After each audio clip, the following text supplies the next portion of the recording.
चलिए बच्चों स्टार्ट करेंगे। ऑनलाइन वाले बच्चों जल्दी ज्वाइन कीजिए।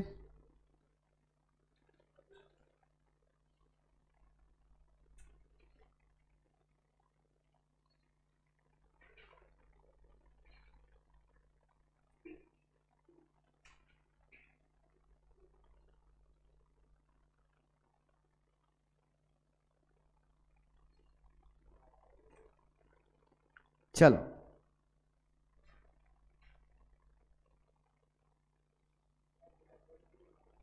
हाँ, आज मैच बनती है।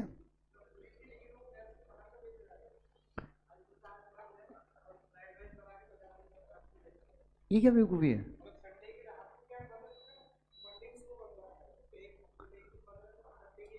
अच्छा तो संडे को चालू रखा था ना? हाँ फिर ठीक है, कोई प्रॉब्लम नहीं।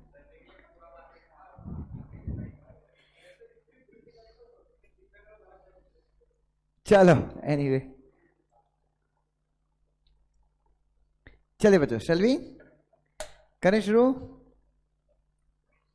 सो आज 25 मार्क अपनी जेब में डालने का है, चाहे कुछ भी हो जाए। 25 मार्क ये चाहिए, कंपटीशन 25 मार्क का आता है, तो 25 मार्क का अगर अच्छे से किया तो 20 मार्क्स अपने कहीं जाने वाले नहीं है। We are going to get these 25 marks. 25 में से 20 तो अपने को आने चाहिए, चाहे कुछ भी हो जाए, ठीक है। और बहुत जैसा कि आप लोगों ने देखा होगा लास्ट अटेम्प्ट का जो पेपर अपन ने क्लास में सॉल्व किया था, सो बहुत इजी पेपर यहाँ पर आएगा, ज़्यादा आपको लोड लेने की ज़रूरत नहीं आएगा। मैं बोल रहा हूँ दुनिया में कहीं से भी आए पेपर, अपन ने ऐसा पढ़ा है कि आप कहीं से भी paper I will be able to solve. चलो so will start with competition act 25 marks will start, this is the part 2। और मेरे साइड से भी आखिरी बार होगा जब मैं कंपटीशन एक्ट को 25 मार्क के लिए पढ़ा रहा हूँ। अगली बार से तो 5 और 10 मार्क के लिए पढ़ाना है इसको। सो स्टार्ट करेंगे। सो कंपटीशन एक्ट, चलिए। सो सबसे पहले आप कंपटीशन एक्ट क्यों बनाया गया था ये समझिए। तो जैसा कि इस एक्ट का ऑब्जेक्टिव है, कंपटीशन एक्ट 2002, इस एक्ट का ऑब्जेक्टिव, जिस नियत के साथ इसको सरकार ने बनाया था, इस एक्ट का ऑब्जेक्टिव था to create a commission, to create a commission. तो इस एक्ट का सबसे बेसिक, सबसे मेन जो ऑब्जेक्टिव था वो ये था कि एक कमीशन क्रिएट किया जाए, पॉइंट नंबर 1। दूसरा, कमीशन क्यों क्रिएट किया जाए? To promote healthy and fair competition, to prevent the practices, ऐसी प्रैक्टिसेस को क्या किया जाए? प्रिवेंट किया जाए, विच कॉजेज, जो कॉज करती हैं, क्या कॉज करती हैं? Appreciable adverse effect on competition, ठीक है। तीसरा, to ensure freedom of trade, to ensure what बेटा? Freedom of trade, to protect the consumers, to protect the consumer and incidental matters, and incidental matters. तो इन सारे चीज़ों के लिए हमने क्या किया था बच्चों? कंपटीशन एक्ट पास किया था। तो कंपटीशन एक्ट पास करने का, या कंपटीशन एक्ट क्रिएट करने का जो बेसिक ऑब्जेक्टिव था, जो बेसिक पर्पस था, दैट वाज व्हाट बेटा? To create a commission. सबसे पहला जो ऑब्जेक्टिव था वो ये था कि एक कमीशन बनाया जाए। नाउ फिर लेट्स सी, थोड़ा सा इंट्रोडक्शन देखते हैं। कंपटीशन के थ्रू, जैसा कि आप सबको पता है, लोगों का क्या बढ़ता है? Welfare of the people increases. Competition market में क्या लेके आता है? एफिशिएंसी लेके आता है। एफिशिएंसी मतलब कैश जनरेट होता है, कैश रोल होता है मार्केट में, कम प्रोडक्ट पे, कम प्राइस पे चीजें क्या होती हैं? अवेलेबल होती हैं। देन कंपटीशन के जरिए हर एक फर्म कोशिश करती है क्या करे? वो हर एक फर्म कॉस्ट को सेव करे और उस बचे हुए लागत को, बचे हुए कॉस्ट को क्या करे? इन्वेस्टर को वापस करे। कैसे बच्चों? रिड्यूस्ड प्राइस के रूप में। चलिए, विलियम लुइस की एक बुक थी, पावर ऑफ प्रोडक्टिविटी। इस बुक में विलियम लुइस ने कहा कि किसी भी फर्म को ग्रो करने के लिए एक फैक्टर जो सबसे ज़्यादा ज़रूरी है, apart from all other factors, that is competition. Now what is the definition of the competition? तो आज तक मतलब हमारे कंपटीशन एक्ट में कंपटीशन की डेफिनेशन नहीं है, बट वर्ल्ड बैंक के द्वारा सबमिट की गई एक रिपोर्ट में यह बताया गया कि कंपटीशन का मतलब होता है एक प्रकार से जो मार्केट में पार्टिसिपेंट्स हैं, सेलर्स जो हैं, उनके बीच में एक राइवलरी, उनके बीच में क्या बच्चों, एक राइवलरी, या बहुत सारे सेलर्स जब मार्केट में इकट्ठे होते हैं, किस लिए, बायर के पेट्रोनेज को, बायर के विश्वास को क्या करने के लिए, जीतने के लिए। उसे हम क्या कहते हैं, उस स्थिति को मार्केट में क्या कहा जाता है, competition. It can also be called as what बेटा, economic rivalry. Yes, competition and economic efficiency. मैंने जैसे अभी थोड़ी देर में कहा, कि थोड़ी देर पहले ही कहा कि कंपटीशन से कहीं ना कहीं क्या आती है बच्चों, इकोनॉमी में कंपटीशन से एफिशिएंसी आती है, मार्केट में कंपटीशन से एफिशिएंसी आती है इकोनॉमी में। कैसे आती है बच्चों, तो इसलिए आपको समझना पड़ेगा, कंपटीशन, इनोवेशन, प्रोडक्टिविटी और इकोनॉमिक ग्रोथ, इन चारों का बहुत क्लोज लिंक है। अगर if there is a competition in market, अगर मार्केट में क्या है, कंपटीशन है, फर्म्स क्या करेंगी, इनोवेट करेंगी। जैसे अपना सीएस का ही मार्केट देख लीजिए, वहां पे कंपटीशन है, तो हर एक क्लास क्या कर रही है, हर एक क्लास कहीं ना कहीं। अब देखिए, इनोवेशन में पढ़ाने का कोई नया तरीका नहीं हो सकता। आप ऐसा नहीं कपड़े खोल के पढ़ाओ, सिक्स पैक ऐप सिखा के पढ़ाओ, ऐसा कुछ नहीं होता। आप उल्टे होके पढ़ाओ, ऐसा नहीं हो सकता। बट यस, तो हर एक जो क्लास है क्या कर रही है बच्चों, कहीं ना कहीं वो कोशिश कर रही है कि वो वैल्यू फॉर मनी क्लास बने, कम कॉस्ट में वो क्या करे, कस्टमर को ज्यादा रिटर्न्स प्रोवाइड करे। एवरी क्लास, हर एक क्लास क्या कर रही है बच्चों, इस चीज का अटेम्प्ट करती है, इस चीज का ट्राई कर रही है। So why it is there, innovative products आ रहे हैं बच्चों, just because of competition, just because of competition innovation आता है। इनोवेशन के चलते क्या होगा, आपका प्रोडक्ट ज्यादा बिकेगा, प्रोडक्टिविटी आएगी, और प्रोडक्टिविटी आएगी तो सरकार को पैसा मिलता है, कैश निकल रहा है आपके घर से। और बच्चों, घर से कैश निकलना इज वेरी इसेंशियल। कोविड के बाद से इंडियन इकोनॉमी बहुत ज्यादा ग्रो हुई है। इसका रीजन क्या है, कोविड के बाद से लोगों ने खर्च करना शुरू किया है, लोगों ने घूमना शुरू किया। कि कोविड में वो लोग 6 महीने या साल भर लोग जो नहीं जा पाए, तो उनको क्या लग रहा था, उनको किसने कैद करके रखा है।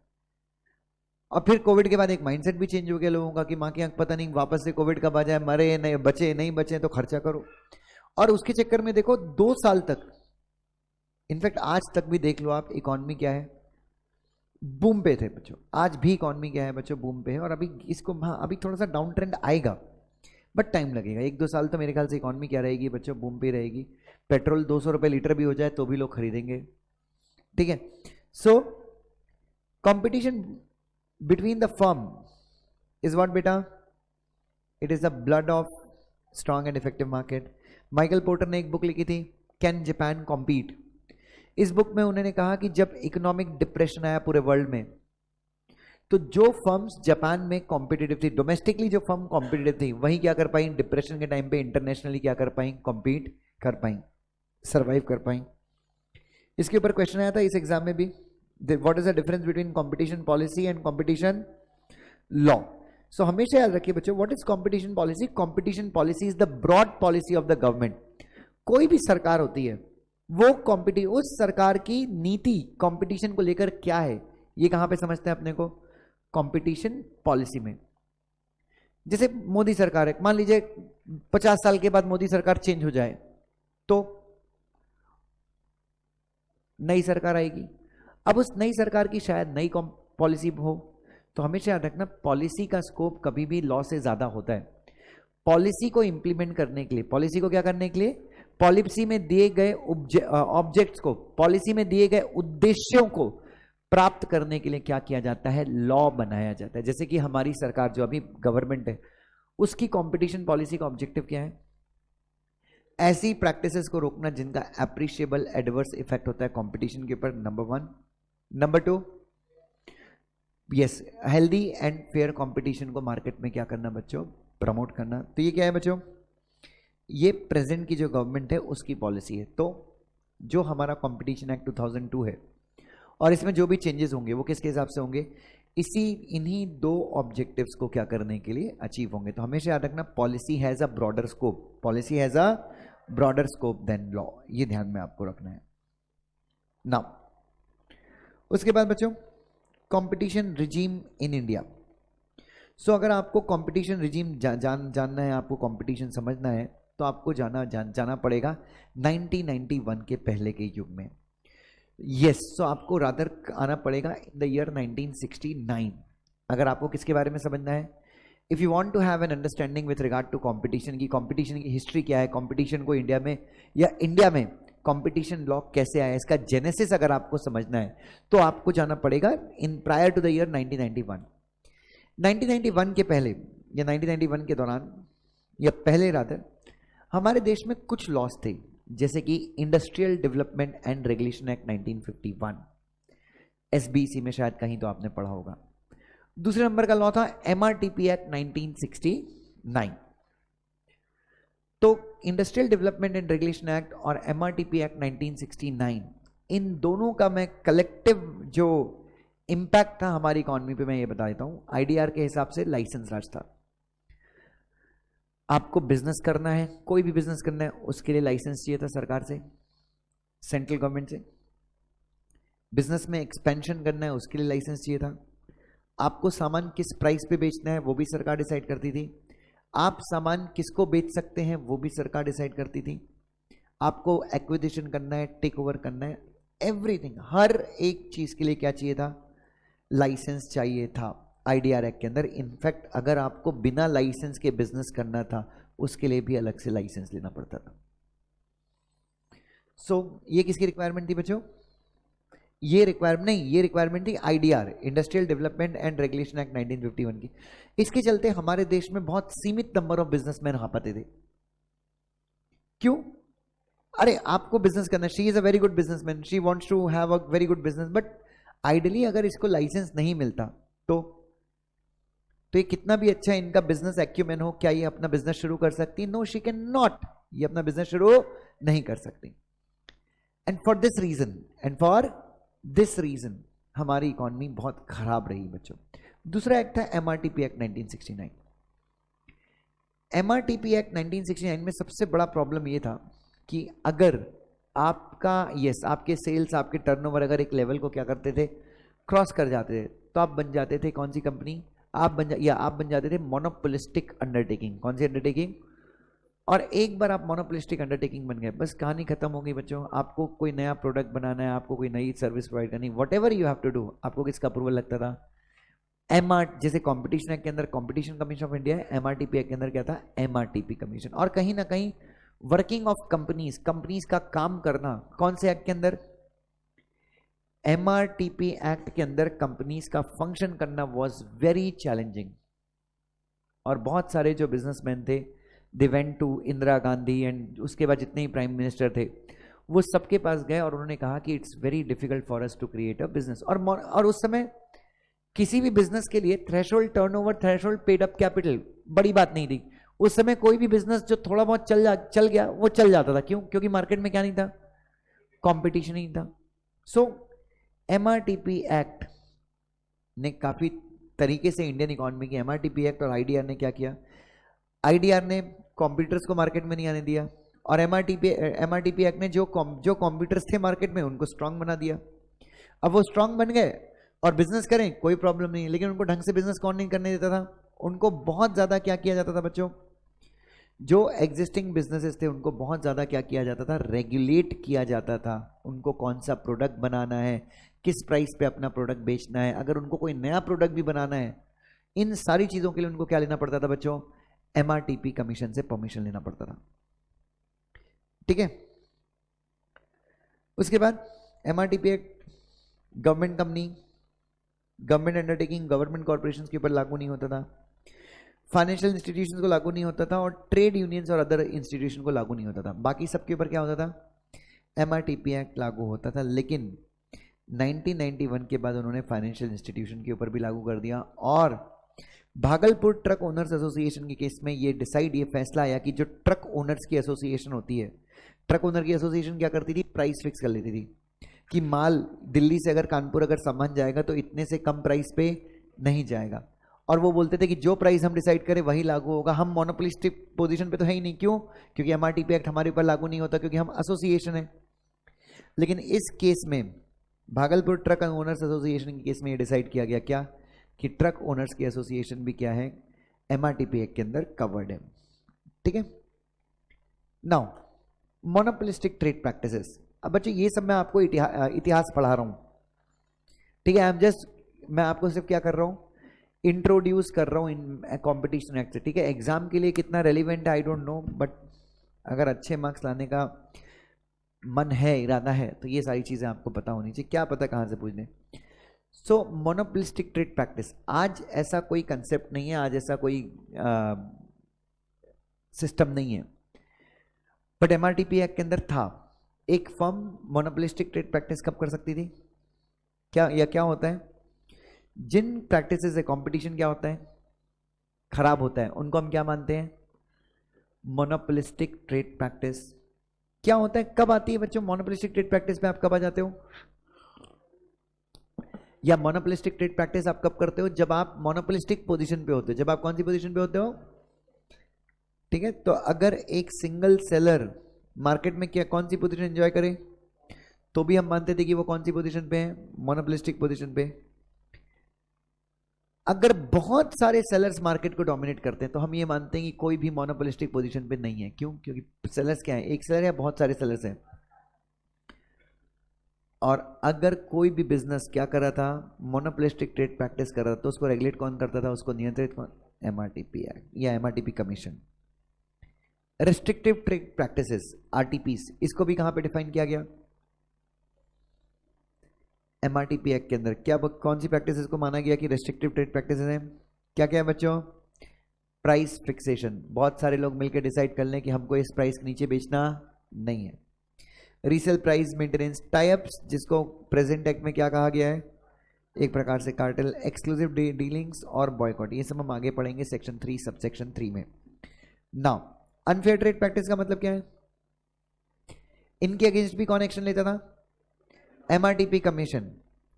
बैंक्स अगर मार्केट रेट से क्या करें, ज्यादा रेट ऑफ इंटरेस्ट चार्ज करें, जो प्रोमिसेस आपने कस्टमर से किए उन प्रोमिसेस को अगर क्या ना करें, आप फुलफिल ना करें, आप झूठे एडवर्टीजमेंट दें, तो ये तीनों में से अगर आप कुछ भी करें, तो एमआरटीपी एक्ट के अंदर उसको क्या माना जाता था। और एमआरटीपी अनफेयर ट्रेड प्रैक्टिस को रेगुलेट करने का भी काम किसका था, एमआरटीपी कमीशंस का, यस। उसके बाद 1977 में भारत सरकार ने क्या किया, राजेंद्र सच्चर नाम के जस्टिस थे, उनकी अध्यक्षता में एक कमेटी बनाई और उस कमेटी को निर्देश दिया कि आप बताइए कि कंपनीज के काम करने का तरीका अंडर एमआरटीपी एक्ट हम कैसे इंप्रूव कर सकते हैं। How could we improve the functioning of companies under what बेटा, एमआरटीपी एक्ट। मैंने बताया ना कंपनीज की शिकायतें थी कि एमआरटीपी एक्ट आने के बाद we are not familiar, we are not, क्योंकि हम कंपनीज एक्ट के कंप्लाइंस करें, इसके कंप्लाइंस करें, हमको नहीं समझ में आता। तो जस्टिस राजेंद्र सच्चर की अध्यक्षता में सरकार ने क्या बनाई, एक कमेटी बनाई और ये कहा कि कमेटी को ये ऑर्डर दिया कि आप क्या करिए, आप बताइए कि हम कंपनीज की फंक्शनिंग को और आसान कैसे बना सकते हैं। हम ऐसा क्या करें कि कंपनीज को कंपटीशन एक्ट या एमआरटीपी एक्ट को कंप्लाई करना क्या हो, आसान हो। तो राजेंद्र सच्चर गए मार्केट, उन्होंने एनालिसिस किया, लॉ को एनालिसिस किया, फिर इन्होंने कुछ चीजें क्या की, रेकमेंड की। अब रेकमेंड किया इन्होंने, सबसे पहले क्या कहा, इन्होंने ये बताया कि गवर्नमेंट जो है मोनोपोलिस्टिक प्रैक्टिस और रेस्ट्रिक्टिव प्रैक्टिस को रोक रही है एमआरटीपी एक्ट के थ्रू, लेकिन उसके थ्रू कंज्यूमर जो है 100% प्रोटेक्ट नहीं हो रहा है। जरूरी ये है कि ऐसी प्रैक्टिसेस को रोका जाए जिससे कंज्यूमर क्या होता है, मिसलीड होता है। दूसरा इन्होंने कहा कि फॉल्स एडवर्टीजमेंट को स्वीकार नहीं किया जाना चाहिए, गुड्स के करेक्ट प्राइजेस कहाँ पे दिखाए जाने चाहिए, एडवर्टीजमेंट में दिखाना चाहिए। फिर इन्होंने यूएसए का एग्जांपल दिया कि यूएसए में एक एडवर्टीजमेंट को सिर्फ इसलिए मिसलीडिंग मान लिया गया था क्योंकि उन्होंने एडवर्टीजमेंट, टूथपेस्ट के एडवर्टीजमेंट को, क्योंकि उन्होंने एडवर्टीजमेंट में बताया कि it fights decay. It's fight what बेटा, इट फाइट्स डीके। अब जब कहा गया कि इट फाइट्स डीके, इसका मतलब क्या निकला, इसका मतलब ये कस्टमर ने ये समझा कि it grants overall protection of our teeth. हमारे टीथ को क्या करता है, ओवरऑल प्रोटेक्शन देता है, सिर्फ क्या लिखने से कि इट फाइट्स डीके। तो यूके में इस मतलब वो बताना चाह रहे थे कि यूके की सरकार इतनी, सॉरी यूएसए की सरकार इतनी सख्त है कि उन्होंने सिर्फ एक एडवर्टीजमेंट को क्या कर लिया, इसलिए मिसलीडिंग मान लिया क्योंकि उन्होंने सिर्फ क्या लिखा था, इट फाइट्स डीके। बट अपने इंडिया में आज भी देखो, वो एक दांत बनाते हैं और दांत के अगल बगल पूरा चक्कर घुमाते कि पूरा 24 घंटे का प्रोटेक्शन देता है। टूथपेस्ट देगा सेंसोडाइन वेंसोडाइन के एड्स वगैरह, ओवरऑल प्रोटेक्शन, सुरक्षा, ये वो।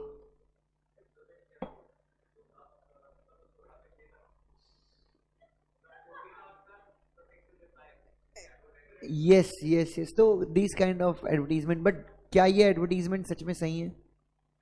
Is there a toothpaste that protects your teeth like for 24 hours, for 14 hours? ऐसा मुश्किल है यार, नहीं है ऐसा। अगर ऐसा है सच में, अगर ऐसा हो तो सारे डेंटिस्ट खाली बैठे रहने चाहिए। इन सब के बावजूद बच्चों डेंटिस्ट तो मेरे ख्याल से अच्छे खासा काम कर रहे हैं ना। तो कमिटी ने कहा कि सच्चर कमेटी के रिकमेंडेशन क्या थे। एक बार एग्जाम में राघवन कमेटी के ऊपर क्वेश्चन आ गया था और स्टूडेंट से पढ़ के ही जाते राघवन कमेटी, सच्चर कमेटी, तो मत छोड़ के जाओ कुछ भी यार। हाँ जी, तो कमेटी ने बताया कि मिसलीडिंग एडवर्टीजमेंट खत्म होने चाहिए। होर्डिंग, बार्गेन सेल मतलब जो कस्टमर जितना ज्यादा बार्गेन कर ले उसको उतनी ज्यादा क्या मिल जाएगी, डिस्काउंट मिल जाएगी। यस और नो बच्चों? जो कस्टमर जितना ज्यादा क्या कर ले, बार्गेन कर ले, उसको उतना ज्यादा क्या मिल जाएगा, डिस्काउंट मिल जाएगा। नाउ गिफ्ट और प्राइजेस प्रोडक्ट के साथ क्या करना, प्रोवाइड करना without having intention to provide them. ऐसा होता है, वो साबुन के अंदर गोल्ड का सिक्का मिल निकलेगा, निकलता है किसी को? ठीक है।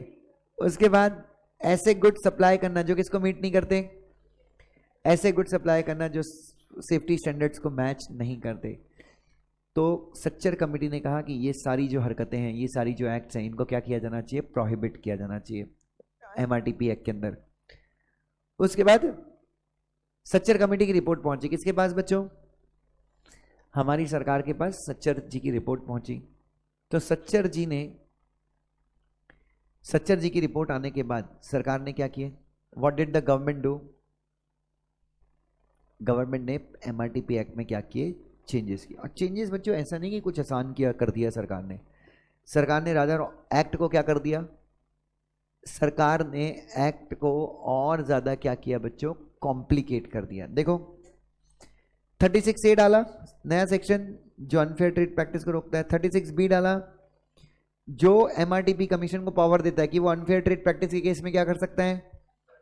36C डाला जिसमें कहा गया कि डायरेक्टर जनरल जो एमआरटीपी के साथ जो डायरेक्टर जनरल एसोसिएटेड है वो क्या कर सकता है बच्चों, इंस्पेक्शन कर सकता है।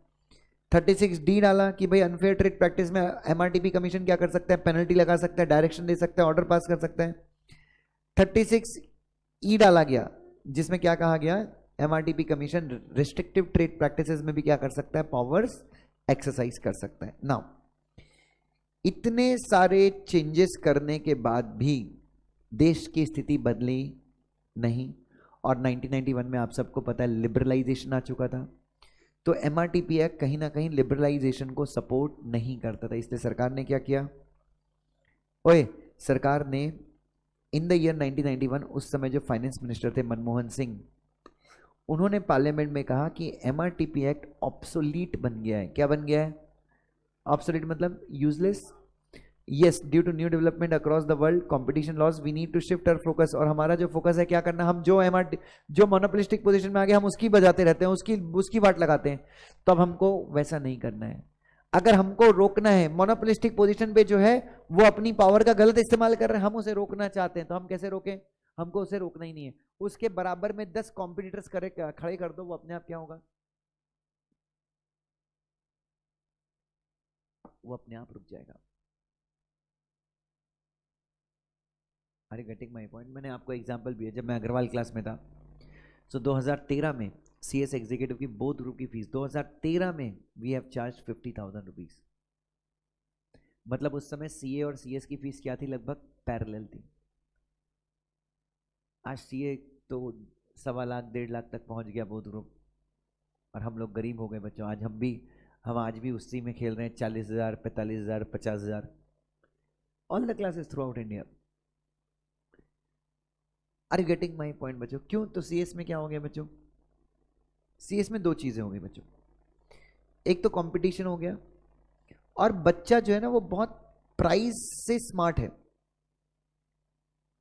प्राइस से मतलब कि student would go there only जहां पे उसको क्या मिलता है, प्राइस। हाँ, मतलब अगर स्टूडेंट के नाम से बोल दो, सीएस का बच्चा इज वेरी स्मार्ट, उसको प्राइस भी चाहिए, उसको क्वालिटी भी चाहिए, he wants everything which is very true. और बच्चे को सब मिल रहा है। क्यों मिल रहा है? बिकॉज कॉम्पिटिटर जो है ना बच्चों, वो सब कुल्हाड़ी लेके बैठे हैं, बस खत्म कर देंगे दूसरे को, ये सुनो बच्चों। लेकिन इस चक्कर में पूरा मार्केट, सीएस का मार्केट ही एक दिन खत्म होगा बच्चों। अब सोचो लोग, आई लाइक बच्चों, जस्ट इमेजिन कि एक टीचर है जो 50 साल का है, मैं 50 साल का है, मतलब 13 साल के बाद, अगर 13 साल के बाद मेरी इनकम इतनी रही जितनी अभी है, तो फिर मैं टीचिंग में क्यों रहूंगा यार? क्योंकि मैं अभी कंपेयर कर रहा हूं, मैं अपनी इनकम अभी कंपेयर करूं किसी से भी, तो मेरी इनकम कभी भी बहुत गुना ज्यादा है, लाइक 3 टाइम 4 टाइम ज्यादा है। सबसे तो नहीं है, कुछ लोग हैं जो जिनकी इनकम मेरी एज में मेरे से भी ज्यादा है, they are working as a company secretary, but इस मेजोरिटी लोगों से मेरी इनकम ज्यादा है। बट 50 साल तक भी मेरी इनकम इतनी रही, लेकिन सबकी बढ़ती रही, तो मैं ही बोल दूंगा छोड़ हटा। Are you getting my point? मैं क्या बोलूं? जन कल्याण के लिए नहीं, जन कल्याण के लिए तो मैं हमेशा करूंगा, बट मैं दिस इज एन एग्जाम्पल, मैं थोड़ा बोल रहा हूँ रियलिस्टिक है भैया, I am just giving an example. 50 तक तो वैसी टीचिंग में नहीं रहूंगा, so but I am giving you an example कि मार्केट की कंपटीशन से क्या हो रहा है। मैं और बच्चों की तरह हमारा स्टूडेंट काफी स्मार्ट है, और लेकिन ये रेवोल्यूशन कहाँ पे नहीं आ पाया? सीए में नहीं आ पाया ये रेवोल्यूशन। मतलब जिस कम कॉस्ट पे सीएस के बच्चे को क्लास मिल रही है, उस कम कॉस्ट पे शायद सीए के बच्चों को नहीं मिले। तो हमारा स्टूडेंट भी स्मार्ट है, हमारे टीचर्स भी स्मार्ट है, लेकिन एक दूसरे को कुल्हाड़ी से मारने के चक्कर में सब एक दिन मर ना जाए, वो भी हमको देखना पड़ेगा ना। तो 1991 में फाइनेंस मिनिस्टर ने बोल दिया था कि अब हमको गवर्नमेंट को क्या करना चाहिए, अपना फोकस शिफ्ट करना चाहिए, मोनोपोली को क्या करने से, रोकने से अच्छा है भाई हमको क्या करना चाहिए, कंपटीशन को प्रमोट करना चाहिए। और राघवन कमेटी, गवर्नमेंट ने क्या किया बच्चों?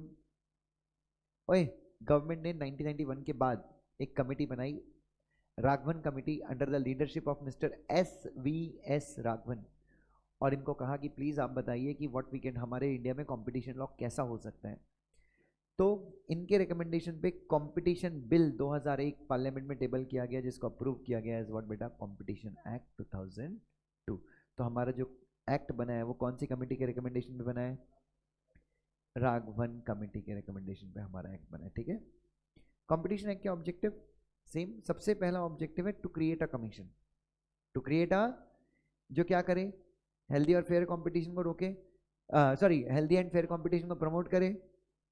उसके बाद ऐसी प्रैक्टिसेस को प्रिवेंट करे जिनका क्या होता है, एप्रिशिएबल एडवर्स इफेक्ट होता है मार्केट में। और last, to create a commission, last मतलब ये शुड बी फर्स्ट, और कमीशन के थ्रू ही हम क्या करेंगे, जो भी एक्ट ऑब्जेक्टिव्स हैं इस एक्ट के, हम किसके थ्रू अचीव करेंगे?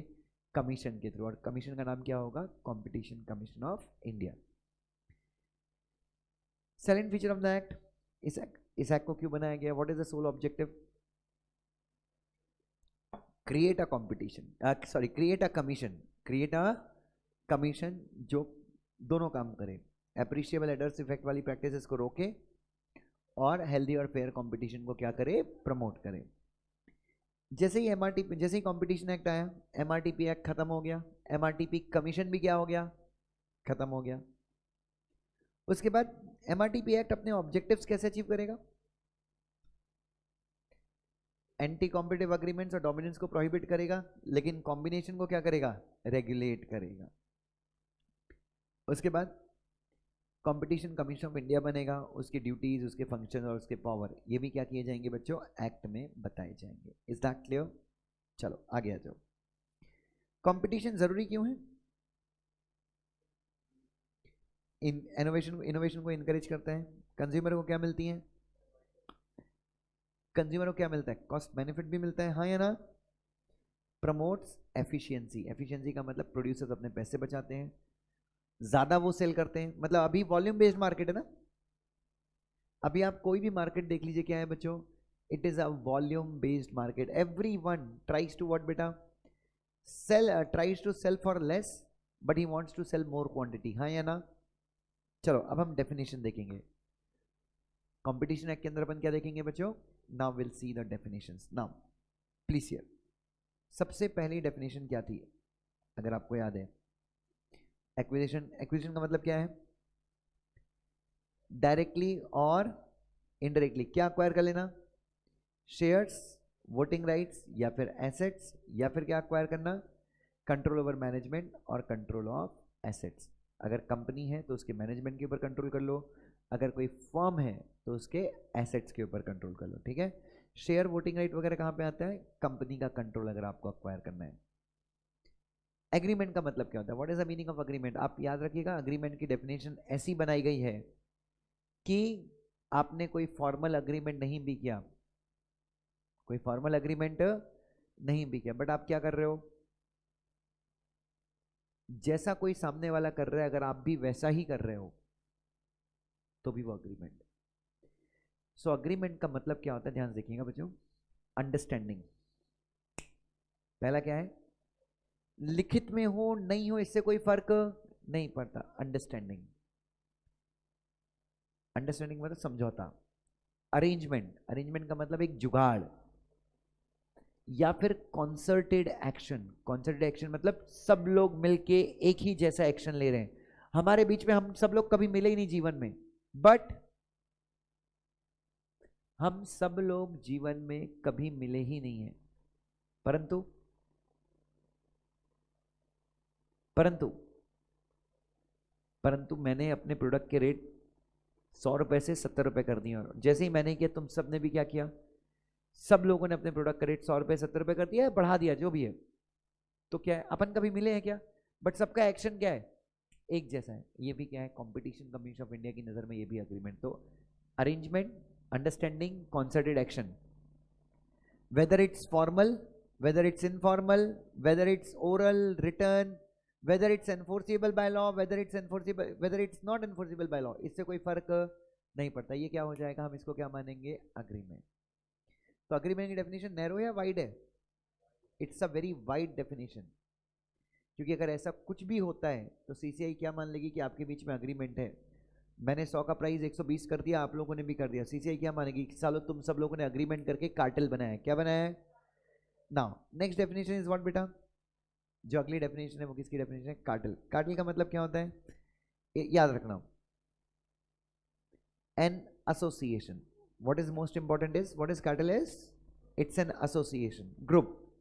किसका ग्रुप है बच्चों?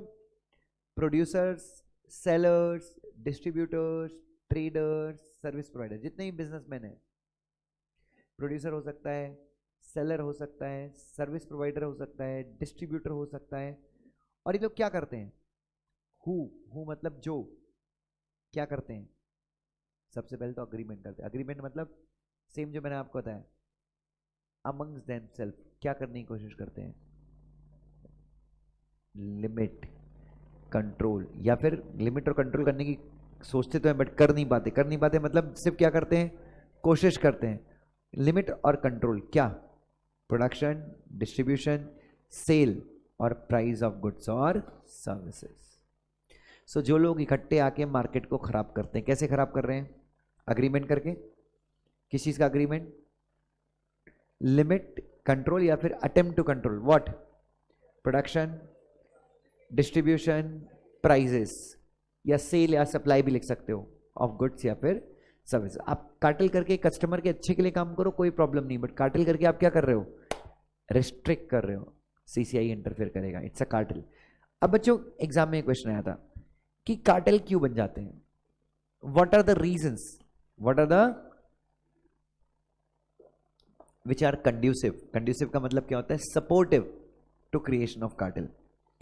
ध्यान से, सबसे पहला लेसर कंपटीशन. अगर मार्केट में कंपटीशन कम है, 4-5 प्लेयर ही हैं मार्केट में, तो क्या होगा? उनके बीच में झगड़े होंगे या यूनाइटेड होंगे? वो यूनाइटेड होंगे. Lesser competitors. High entry and exit barrier. High entry and exit barrier मतलब जिस बिजनेस में वो हैं उसमें हाई एंट्री बैरियर्स भी हैं, मतलब एंट्री करना भी मुश्किल है, और एक बार आ गए तो निकलना मुश्किल, मतलब अगर तुम निकले तो बर्बाद हो जाओगे, ऐसा है। मतलब you know it's the business requires huge investment, the business requires, and once you make the investment आप मार्केट छोड़ नहीं सकते, बिकॉज आपको उस पोजीशन को बरकरार रखना है। तो देयर आर व्हाट बेटा, हाई एंट्री एंड, और हाई एंट्री और हाई एग्जिट बैरियर्स के चलते मार्केट में कंप्यूटर ज्यादा होंगे कम होंगे, कम होंगे। सबके प्रोडक्शन कॉस्ट वगैरह क्या है? अब बच्चों प्रोडक्शन कॉस्ट अगर सिमिलर है तो क्या नहीं से हम ज्यादा अच्छे से कोऑपरेट कर सकते हैं। आपके जो दोस्त अभी बनेंगे, लाइक स्टार्टिंग फ्रॉम जब से आपने एग्जीक्यूटिव की क्लासेस ज्वाइन की हैं, आप देखना मोस्ट ऑफ द आपके दोस्त जो बनेंगे वो सीएस प्रोफेशन से ही होंगे। क्यों? आपका दर्द क्या है? एक ही जैसा है, सिलेबस से परेशान हो, टीचर से परेशान हो, राइटिंग प्रैक्टिस कर करके परेशान हो, रिवीजन कर करके परेशान हो, दर्द क्या है सबका? सेम ही है बच्चों। तो इसलिए आपके फ्रेंड, तो बच्चों हमेशा याद रखिए आपका प्रोडक्शन कॉस्ट अगर क्या है, सेम है, तो हमने सोचा कि अपने प्राइस को 10% से बढ़ा दो। तो सब बढ़ा सकते हैं 10% से। कब बढ़ा सकते हैं? अगर कॉस्ट क्या है, सेम है। उसके बाद क्या है बच्चों? High dependence of consumer on the product. Obviously आप इकट्ठे तभी होगे जब कंज्यूमर क्या है, प्रोडक्ट के ऊपर। आप प्रोडक्ट, अगर कंज्यूमर आपके प्रोडक्ट के ऊपर डिपेंडेंट है तो आप कार्टेल करो या कुछ भी करो, क्या आपको रिजल्ट मिलने वाला है? तो सबसे इंपॉर्टेंट चीज है your consumer should be dependent on you. तभी क्या होगा? तभी कार्टेल क्रिएट करने का कोई सेंस बनेगा। ठीक है? क्योंकि तुम BMW या रोल्स रॉयस और बेंटली, क्या ये दोनों कार्टेल क्रिएट करेंगे? और कार्टेल क्रिएट करके भी क्या उखाड़ लेंगे? कितनी कारें बेचेंगे कार्टेल क्रिएट करके? क्योंकि उस रेंज में कंज्यूमर कितना है, 50 लाख की आबादी में शायद एक आध रोल्स रॉयस बिकती होगी इंडिया में, अगर एवरेज देखा जाए तो। अपना 140 करोड़ का देश है, क्या अपने इंडिया में 140 रोल्स रॉयस होंगी?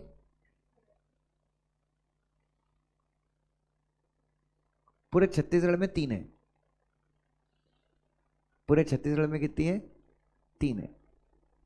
राजनांदगांव में भी एक वो है ना हमारे यहाँ बहादुर अली, वो क्या नाम है, एबिस करके हमारे यहाँ कंपनी ना यार, एशिया की सेकंड लार्जेस्ट वो है चिकन में मटन बनाने वाली कंपनी, पैकेज्ड मीट बनाने वाली कंपनी, एबिस करके। हाँ 4 भाई लोग थे, वो उनका वैल्यूएशन है 8-10 हज़ार करोड़ का वैल्यूएशन है उनका, राजनांदगांव में रह के। तो उनके यहाँ रोल्स रॉयस है, सब है भाई, राजनांदगांव में किंग है वो। एनीवे हाँ जी, एक्सेस कैपेसिटी, अच्छा आपकी कैपेसिटी कम है या एक्सेस है? अच्छा एक चीज बताओ, मेरे पास, मैं 10 गोलगप्पे बनाता हूं, 10 गोलगप्पे मेरे तुरंत बिक जाते हैं, क्या मुझे मार्केट में गंद करने की जरूरत है? आप गंद कब करोगे? जब आपकी कैपेसिटी, नहीं बिक रहे, नहीं, जब आपकी कैपेसिटी क्या है, ज्यादा है। अब मैं 10 तो बेच लेता था, अब मैंने 500 गोलगप्पे बनाने चालू कर दी, तो 500 में से मेरे 50 तो एकदम आराम से बिकते हैं, तो मैं गंद कहां पे मचाऊंगा? 450 बेचने की। तो जब आपकी कैपेसिटी मतलब आपकी प्रोडक्शन कैपेसिटी क्या है, you are more likely to form cartel. उसके बाद same high dependence similar cost. चलो नेक्स्ट इज कंज्यूमर। जैसा कि आप सबको पता है कि कंज्यूमर को प्रोटेक्ट करने के लिए क्या बनाया गया है, ये लॉ बनाया गया है। So who is consumer? ध्यान से देखो, कंज्यूमर का मतलब अ पर्सन, पर्सन का मतलब, पर्सन का मतलब मैंने डेफिनेशन बताई थी, अगर आपको याद है। पर्सन का मतलब कौन होता है? ए भाई, ये क्या नाम है अपना इसका, आदित्य भूल गया भाई, क्या आंसर लिखे हैं? तो भाई तो कल संडे था ना, कल पढ़ाई कर सकता था तू, फिर बोलेगा कि जून में फेल हो गया मैं, ऐसा थोड़ी ना होता है यार दोस्त। मोहित तूने अच्छा लिखा, मतलब बेटर हो सकता है बट स्टिल ठीक है। सबसे अच्छा धर्म ने लिखा है अभी तक के लिए हिसाब से, उसका मैं पेपर शेयर करूंगा आपको, ठीक है? तलत तूने कॉपी दी थी कि नहीं? कितना मिला?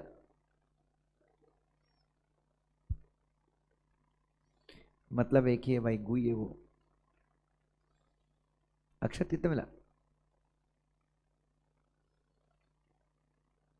तो भाई प्लीज इंप्रूव कर लो यार, नहीं प्लीज इंप्रूव करो यार। नहीं, दिस क्लियरली शोज रेकलेसनेस यार, गैर जिम्मेदारी है। कहां से पास हो गए जून में? 2 महीने के बाद एग्जाम आ जाएगी, you won't even come to know, exam आ जाएगी 2-3 महीने में, भाई मेरी बात मान लो, ठीक है। सो और ये ऐसा नहीं है कि तुम लोग गधे हो, निहायती गधे हो, पैदाइशी गधे हो, ऐसा नहीं है, सबको आता है, but it is just lack of hard work. सिर्फ कोई पढ़ाई नहीं कर रहा है बच्चों, सिर्फ 2-3 लोगों को छोड़ दिया जाए। तो दीदी आपने लिखा था कि नहीं, कहा कितने मिले खुशी? 8, 2 के हिसाब से तो अच्छा है। ज्योति कितने मिला? अच्छा तेरे तेरे चेक नहीं वाला। सार्थक दादा तो एहसान किया था मेरे ऊपर, 3 लिख के, साले 3 ही लिखा था मैं, तो ये बता रहा 3 लिख के मेरे को 7 मिला है। तो भाई वो timing, you have to match the timing, मतलब ये मेन एग्जाम में नहीं कर पाओगे फिर आप। मेन एग्जाम में 6 मिनट से 7 मिनट में आपका एक क्वेश्चन खत्म होगा, तभी आप 100 मार्क का पेपर अटेम्प्ट करोगे। नहीं वो गलत है फिर, you need to reduce the timing, आपको कंटेंट देखना पड़ेगा, एकदम इफेक्टिवली लिखना पड़ेगा। चलो एनीवे, सो एक अथर्व का बहुत अच्छा था, एक दो कॉपी मैंने और चेक की ऑनलाइन वाले बच्चों की, तो ऑनलाइन वाले बच्चों का performance is much much much better. ठीक है, तुम लोग सिर्फ ज्ञान तुम लोग ज्यादा लेते हो, बट आई डोंट नो, तुम अपनी मस्ती में रहते हो, पता नहीं क्या है। इधर कंज्यूमर, इसका टेस्ट में एक और लूंगा, कंपटीशन का, I will be taking one more test, ठीक है, वो बिना देखे वाला 4 क्वेश्चन वाला, ठीक है। Now listen to me, consumer का मतलब कौन होता है? कंज्यूमर का मतलब पर्सन। पर्सन कौन हो सकता है? कोई भी हो सकता है। पर्सन को डिफाइन किया गया यहाँ पे, individual, AOP, BOI, firm, company, government, it can be anyone. जो क्या करता है? हु बाइज द गुड्स और अवेल्स द सर्विसेज, जो गुड्स खरीदता है या फिर क्या सर्विसेज क्या करता है, कैसे? फ्री में या पैसे देके? कंसीडरेशन पे करके, कंसीडरेशन पे करके।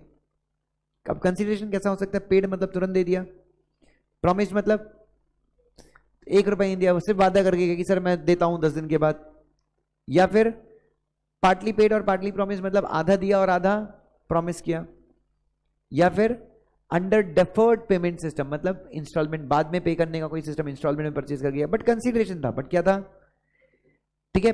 और एंड ऑल्सो इंक्लूड्स, मतलब जिसने खरीदा वो तो कंज्यूमर है ही कंसीडरेशन देके, एंड ऑल्सो इंक्लूड जो इन गुड्स को यूज करता है, किसकी परमिशन से?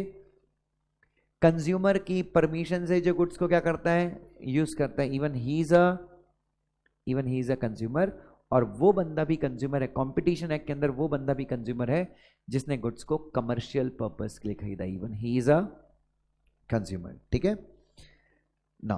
कंज्यूमर प्रोटेक्शन एक्ट के अंदर जो बंदा कमर्शियल पर्पस के लिए गुड्स खरीदता है, रीसेल करने के लिए गुड्स खरीदता है, he is not a consumer, but इस एक्ट के अंदर वो भी कंज्यूमर है।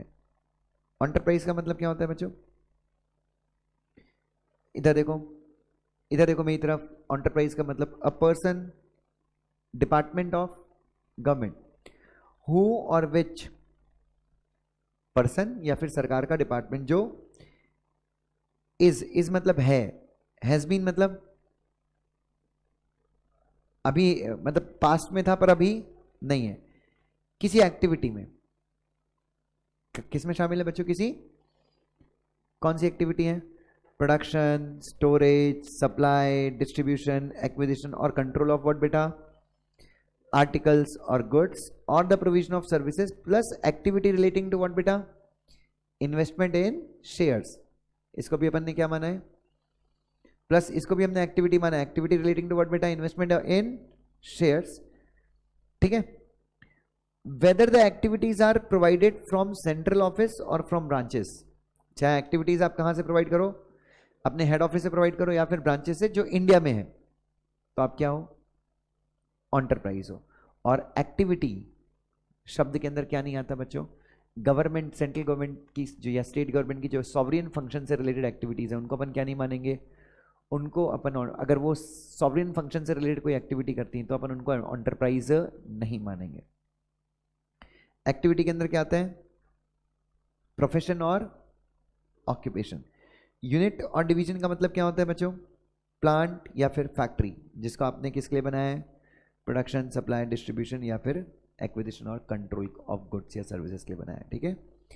गुड्स का मतलब वही गुड्स जो कहाँ पे डिफाइंड है, अपन ने बार बार गुड्स की बारे में बात की। गुड्स का मतलब क्या है, जो सेल ऑफ गुड्स एक्ट के अंदर डिफाइंड है, प्लस प्रोडक्ट्स मैन्युफैक्चर्ड प्रोसेस्ड और माइंड।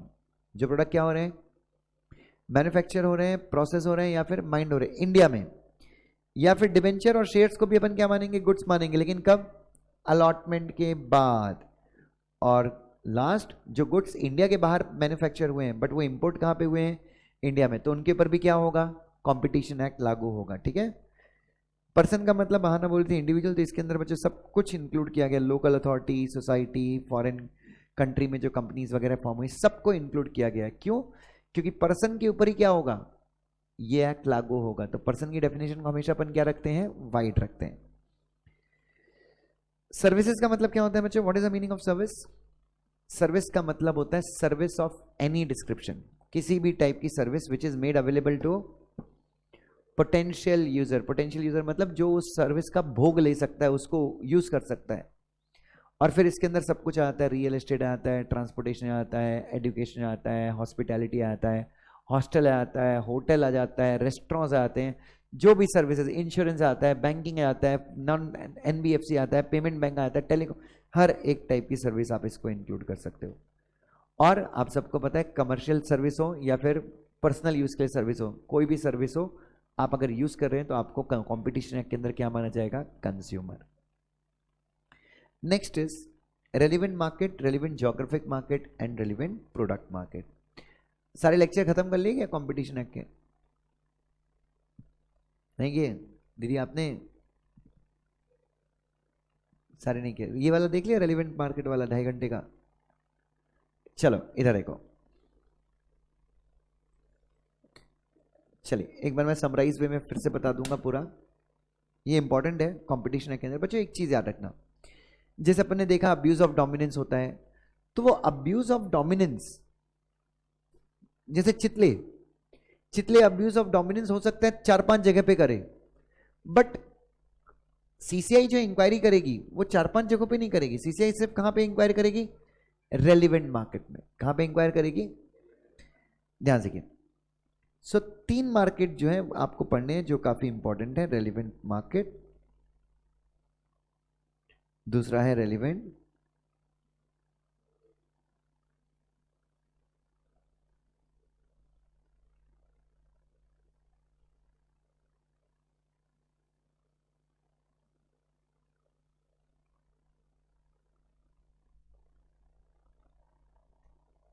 ये 3 मार्केट, ध्यान देखिए।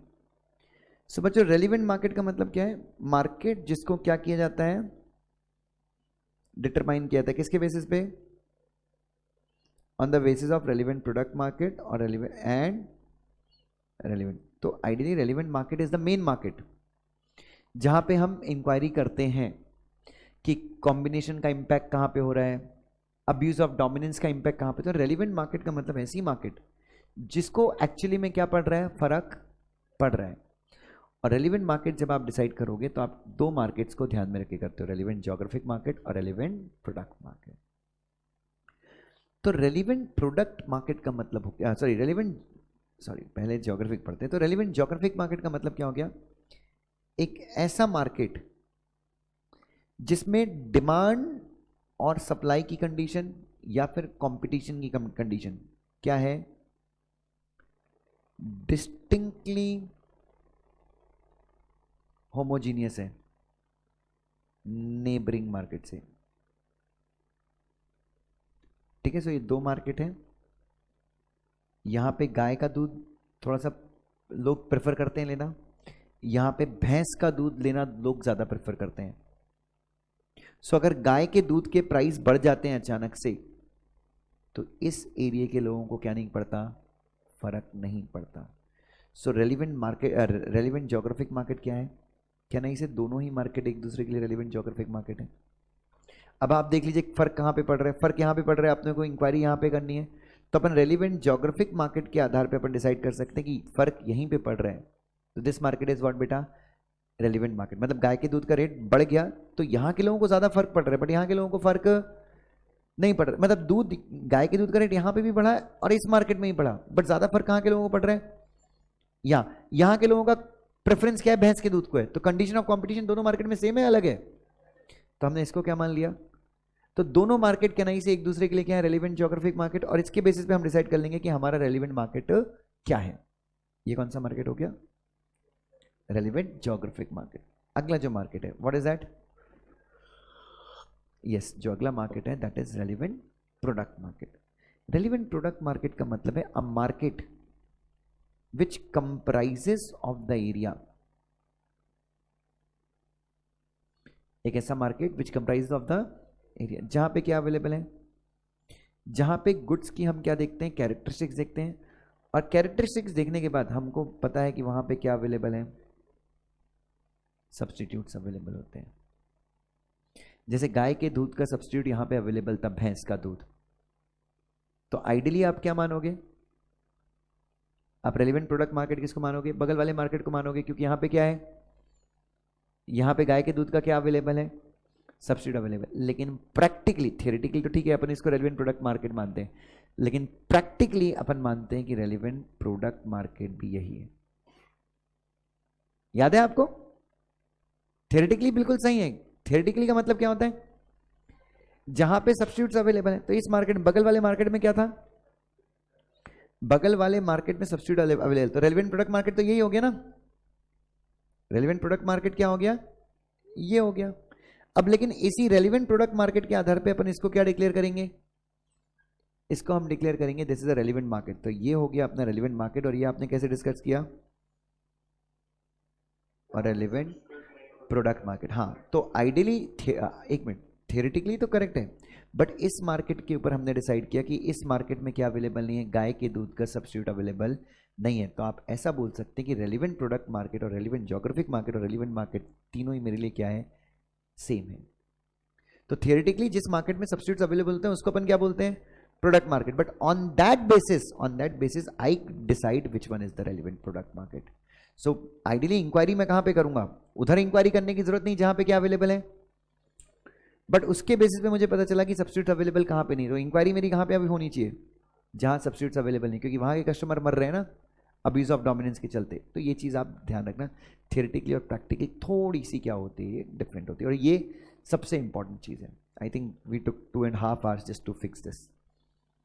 एनीवे, अब एग्जाम में आ सकता है। हाँ, तो किसी मार्केट को रेलिवेंट ज्योग्राफिक मार्केट कब मानते हैं, जब condition of competition is what, different. तो डिफरेंट क्यों होती है, तो इधर देखो, तो जिस एरिया में भैंस का दूध था, जिस एरिया में क्या था, दूध था, तो हमने उसको क्या माना, ज्योग्राफिक मार्केट। किस बेसिस पे माना, सबसे पहले हम देखते हैं वहां पे सब्स्टिट्यूट्स अवेलेबल हैं, रेगुलेटरी ट्रेड बैरियर, मतलब उस एरिया में कुछ तो ट्रेड बैरियर्स होंगे। रेगुलेटरी ट्रेड बैरियर मतलब व्यापार के ऊपर प्रतिबंध, मतलब वहां के लोग भैंस के दूध को ज्यादा प्रेफर करते हैं, मतलब शायद गाय के दूध को लेके वहां पे कुछ ना कुछ तो क्या होगा, रेगुलेशन होगा, कुछ तो स्ट्रिक्ट कंडीशन होगी, जिसके चलते क्या हो रहा है, वहां के लोग, वहां पे गाय का दूध उतना पॉपुलर, लोकल ट्रेडिशन कस्टम। अब कई जगह के लोगों का ट्रेडिशन होता है, जैसे महाराष्ट्र में ट्रेडिशन है कि भाई वो खाओ, क्या नाम है, मिसल खाओ,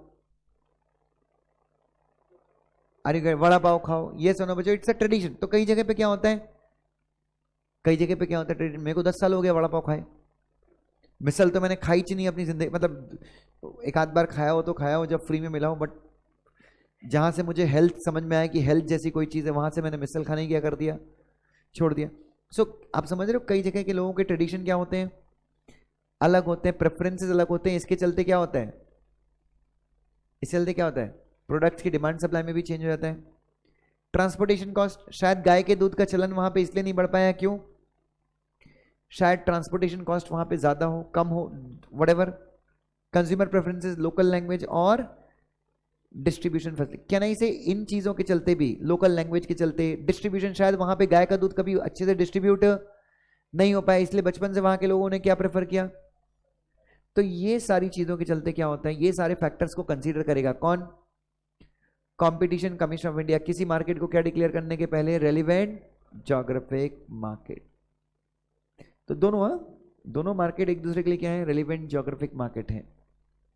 इसका मतलब दोनों मार्केट की कंडीशन ऑफ कंपटीशन क्या है, सेम है, अलग अलग है, या डिस्टिंक्टली सेम, मतलब सेम है बट पूरी सेम नहीं है।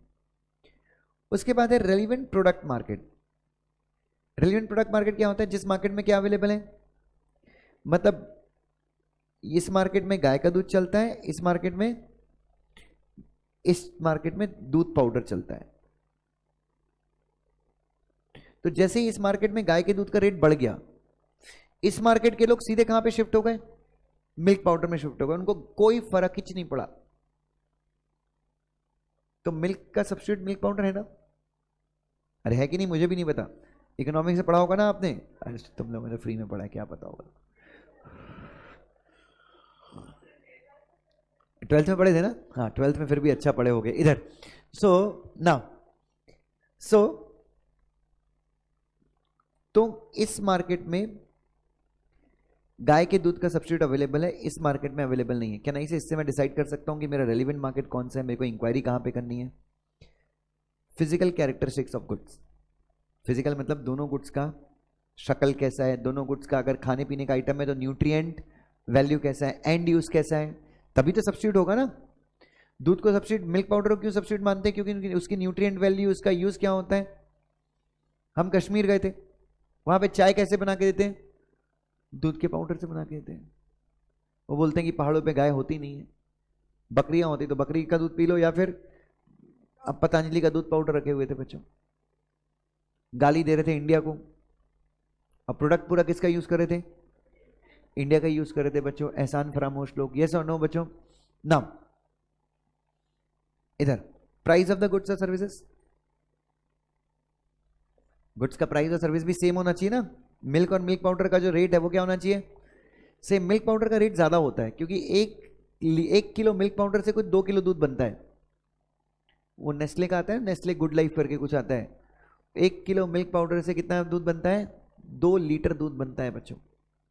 कंज्यूमर का प्रेफरेंस हो सकता है उस एरिया के लोग ही गधे हैं, बचपन से ही दूध पाउडर ही ले रहे हैं। Exclusion of in house production, शायद वहां पे कभी मिल्क का इन हाउस प्रोडक्शन होगा ही नहीं, इसलिए भी हो सकता है। एग्जिस्टेंस ऑफ स्पेशलाइज्ड प्रोड्यूसर, हाँ मिल्क पाउडर के वहां पे क्या हो सकते हैं? हर घर में लोग मिल्क पाउडर बनाते हैं, ऐसा भी हो सकता है। क्लासिफिकेशन ऑफ इंडस्ट्रियल प्रोडक्ट, ये भी इंपॉर्टेंट है। मिल्क और मिल्क पाउडर दोनों को गवर्नमेंट क्लासिफाई करती ना, दोनों को क्या होना चाहिए? दोनों को एक ही कैटेगरी में अगर क्लासिफिकेशन है, दोनों का क्लासिफिकेशन क्या है? जैसे ग्रीन वेजिटेबल, पालक और मेथी, ये क्या है बच्चों? नहीं, ये एक ही तरह के प्रोडक्ट्स है ना, लीफी वेजिटेबल्स हैं। क्या है ये? लेकिन तो पालक का रिप्लेसमेंट मेथी हो सकता है। मैं I don't know the scientific thing, but पालक का रिप्लेसमेंट कभी आलू नहीं हो सकता। क्यों? क्योंकि आलू लीफी नहीं है। आलू में क्या नहीं होते? पत्ते नहीं होते। होते भी है तो अपने को पता नहीं है भाई, उसको अपन ने खाया नहीं है। हाँ नहीं, आलू का तो नहीं बनाते होंगे। आलू के प्याज की सब्जी तो कितनी टेस्टी होती है, मैं अभी खा के आया हूं। मैं प्याज के पत्ते की सब्जी अभी खा के आया हूं, मेरे पेट में वही है, उसी की एनर्जी ले लेके मैं पढ़ा रहा हूं। वो सबसे हेल्दी सब्जी है, पीलिया वाले इंसान को खिलाया तो उसका पीलिया ठीक हो जाता है। हम जैन लोग हैं, तू किसको बोल रही? तेरा टीचर जैन है, वो सब खाता है, हर पत्ती खाता है वो। है स्प्रिंग अनियन, शलगम शलगम। वो मूली के पत्ते की भाजी भी एक नंबर लगती है। आई डोंट नो वो टेस्ट का, बट वो है, लेकिन उसको खाने के बाद डकार बहुत गंदी आती है, ऐसा लगता है कोई पात दिया है ना। Anyway, but it's very healthy, believe me. It's liver के लिए बहुत, लिवर किडनी के लिए all the leafy vegetables are good, ठीक है। सो मैं तो मतलब मेरे तो वो खाने में वो रहता ही है, मतलब मैं रोज 300 ग्राम सब्जी तो खाती हूँ, ग्रीन सब्जी। ये तो कुछ वो भी बहुत बेनिफिशियल होता होगा।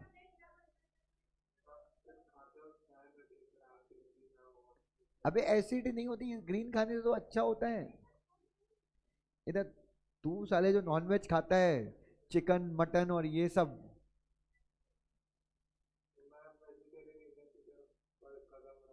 तू कदम रख रहा है बस, वो कदम पूरा कभी नहीं रख पाएगा। ठीक है अंडा फिर भी ठीक है, मैं अंडे के बारे में पूरा नहीं बोलूंगा, क्योंकि एक टाइम पे मैं भी शायद उस जगह पे मेरा थोड़ा सा झुकाव हो गया था, बट अभी मैं सही ट्रैक पे वापस आ चुका हूँ। All thanks to my wife. इधर, हाँ मैं टेस्ट के लिए नहीं, मुझे अंडे वंडे में टेस्ट नहीं लगता मेरे को तो। प्रोटीन के लिए गया था मैं वो जिम में, हमारे जिम जाओ तो ऐसे आप अच्छा वेट उठा रहे हो, फिर शाम को आपके पास आएगा बोलेगा यार इतने टाइम से जिम कर रहे हो तुम्हारा बॉडी मतलब उतना नहीं है। फिर वो खुद ही फिर आपके कुछ बोलने के पहले खुद ही अंदाज लगाए आप वेजिटेरियन हो, फिर आपने बोला अरे हाँ ना, फिर वो ऐसे वो करेगा ना, पागल है। कुछ नहीं होता, जिसको बनाना होता है बच्चों वो वेजिटेरियन में ही बनाता है, जिसको नहीं बनाना है वो नॉनवेज में भी नहीं बना सकता, ठीक है, वो अपना अपना वो है। जिम जाना जरूरी है। छोड़ यार अपने को क्या करना है इधर। हाँ जी, इधर इधर इधर। सो relevant market, relevant geographic market, product market कब मदद करता है आपकी ये समझने में कि किस एरिया पे सीसीआई को अपनी इन्वेस्टिगेशन पे फोकस डालना चाहिए, लाइक क्योंकि एक एंटी कॉम्पिटिटिव प्रैक्टिस होगी जैसे, लेकिन जैसे कुछ केसेस हैं, जैसे कि मैंने आपको बताया था बियर वाला केस था, 2009 में कार्टेल बनाया था हिनकेन, किंगफिशर और कार्ल्सबर्ग ने मिलके। तो इसमें रेलिवेंट मार्केट सीसीआई ने क्या माना, पूरा इंडिया, क्योंकि बियर कौन पीता है बच्चों, divided by religion, caste, sex, united by Kingfisher, yes और नो बच्चों। सो द रेलिवेंट मार्केट, ये फिर मैंने एक एग्जांपल दिया था to understand what is relevant product market, geographic market. Now फिर ये हमने एक और केस देखा था, Satyendra Singh versus Ghaziabad development corporation. इस केस में relevant geographic market, product market और यस सब कुछ गाजियाबाद को ही माना गया था कि गाजियाबाद में देयर वाज नो सब्स्टिट्यूट किस चीज़ के लिए, इकोनॉमिक वेलफेयर, सॉरी वो क्या था, गरीबी, कौन से फ्लैट थे, स्लम डेवलपमेंट के लिए, रिहैब, जो सस्ते फ्लैट्स थे उनके लिए कोई दूसरा सब्स्टिट्यूट अवेलेबल नहीं था, तो रेलिवेंट मार्केट किसको माना गया, यस। ध्यान देखो, in case of Satyendra Singh versus Ghaziabad development authority, mister Singh was allotted a flat for 2 lakh, कितने लाख में फ्लैट अलॉट किया गया उनको, अंडर विच सेक्शन, कौन सी स्कीम के अंदर, इकोनॉमिक वीक सेक्शन के लोगों को flat. But at the time of transferring the position उससे कितना डिमांड किया गया, 5 लाख। तो मिस्टर सिंह का दिमाग खराब हुआ, मिस्टर सिंह ने कंपटीशन कमीशन ऑफ इंडिया में केस फाइल कर दिया कि अब डोमिनेंट पोजीशन का क्या किया जा रहा है, अब्यूज किया जा रहा है। तो गाजियाबाद सिटी को क्या माना गया, रेलिवेंट, हाँ रेलिवेंट मार्केट माना गया। ज्योग्राफिक मार्केट, तो नेबरिंग मार्केट से गाजियाबाद का मार्केट अलग है, ये क्यों अलग है, क्योंकि ये स्कीम सिर्फ कहां पे चल रही थी, रेलिवेंट प्रोडक्ट मार्केट, मतलब जहां पे सब्स्टिट्यूट्स अवेलेबल है, तो जहां पे सब्स्टिट्यूट अवेलेबल है अपने को वहां जाना ही नहीं, अपने को कहां जाना, जहां सब्स्टिट्यूट अवेलेबल। तो गाजियाबाद के मार्केट में इकोनॉमिक वीक सेक्शन के लिए घर कौन बना रहा था, सिर्फ और सिर्फ गाजियाबाद डेवलपमेंट अथॉरिटी। तो माना गया कि वो अपनी डोमिनेंट पोजीशन को क्या कर रहे हैं, अब्यूज कर रहे हैं। और रेलिवेंट मार्केट किसको माना गया, गाजियाबाद को। तो ये आप देख सकते हैं काफी अच्छा लिखा हुआ है। कंपटीशन पॉलिसी क्या है, सेम हमने पढ़ा, broader policy of the government. Turnover का मतलब क्या होता है, सेल्स की वैल्यू। आप गुड्स और सर्विस का जो टोटल सेल्स होता है उसको अपन क्या मानते हैं, टर्नओवर। प्राइस का मतलब क्या है, वैल्यूएबल कंसिडरेशन। ओए, प्राइस का मतलब क्या है, valuable consideration paid for what बेटा, गुड्स या फिर सर्विसेज। और इसके अंदर सबसे, and also includes any consideration which actually relates to what बेटा, yes but ostensibly relating to what बेटा, आपने गुड्स के लिए पैसे दिए, याद है, इसको लेके अपन ने काफी लंबा चौड़ा डिस्कशन किया था, भूल गए।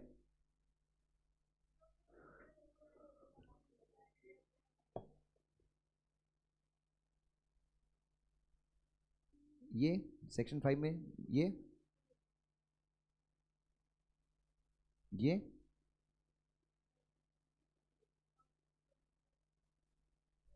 कुछ ज्यादा नहीं मांग रही बेटा तू,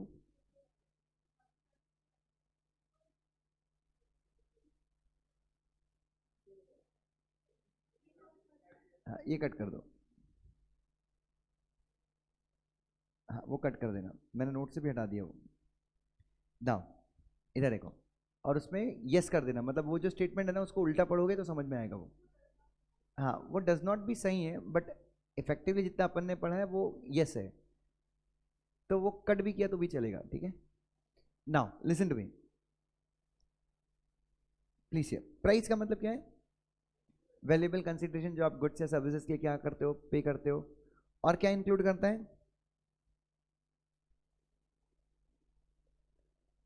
which actually relates to the what beta, sale of anything, but ostensibly relating to what beta, some other thing. मतलब अरे इसका अपन ने डिस्कशन किया था ना कि आपने क्या किया है बच्चों, आपने गुड्स का प्राइस दे दिया है, बट सेलर उसको क्या मानता है, सेलर उसको किसी और चीज के कंसीडरेशन में क्या कर रहा है, एडजस्ट कर रहा है, तो भी वो क्या है, मतलब मैंने प्राइस आपको इस रिमोट का दिया है, बट सेलर क्या कर रहा है, सेलर इसको किसी और चीज का प्राइस मान रहा है, मतलब मैंने आपको 100 रुपये दिया इस रिमोट का, बट सेलर क्या कर रहा है, उसको मैंने कुछ और पास्ट में खरीदा होगा, उधार में खरीदा होगा, उससे एडजस्ट कर रहा है, तो इससे मेरा कोई लेना देना नहीं है, मैं ये मानूंगा कि मैंने ये कैसे खरीदा है, मैंने प्राइस देकर ही खरीदा है, और प्राइस देकर खरीदना इज़ वेरी इसेंशियल, क्योंकि जब आप प्राइस देकर खरीदेंगे तभी आप क्या कहलाएंगे, कंज्यूमर। अब प्राइस आप कैश में दें ऐसा कुछ यहाँ पे लिखा हुआ नहीं है, बट सेल ऑफ गुड्स के सेक्शन 4 के हिसाब से there has to be a monetary consideration, कुछ ना कुछ अमाउंट का मॉनेटरी कंसीडरेशन ज़रूरी है, क्या करने के लिए बच्चों,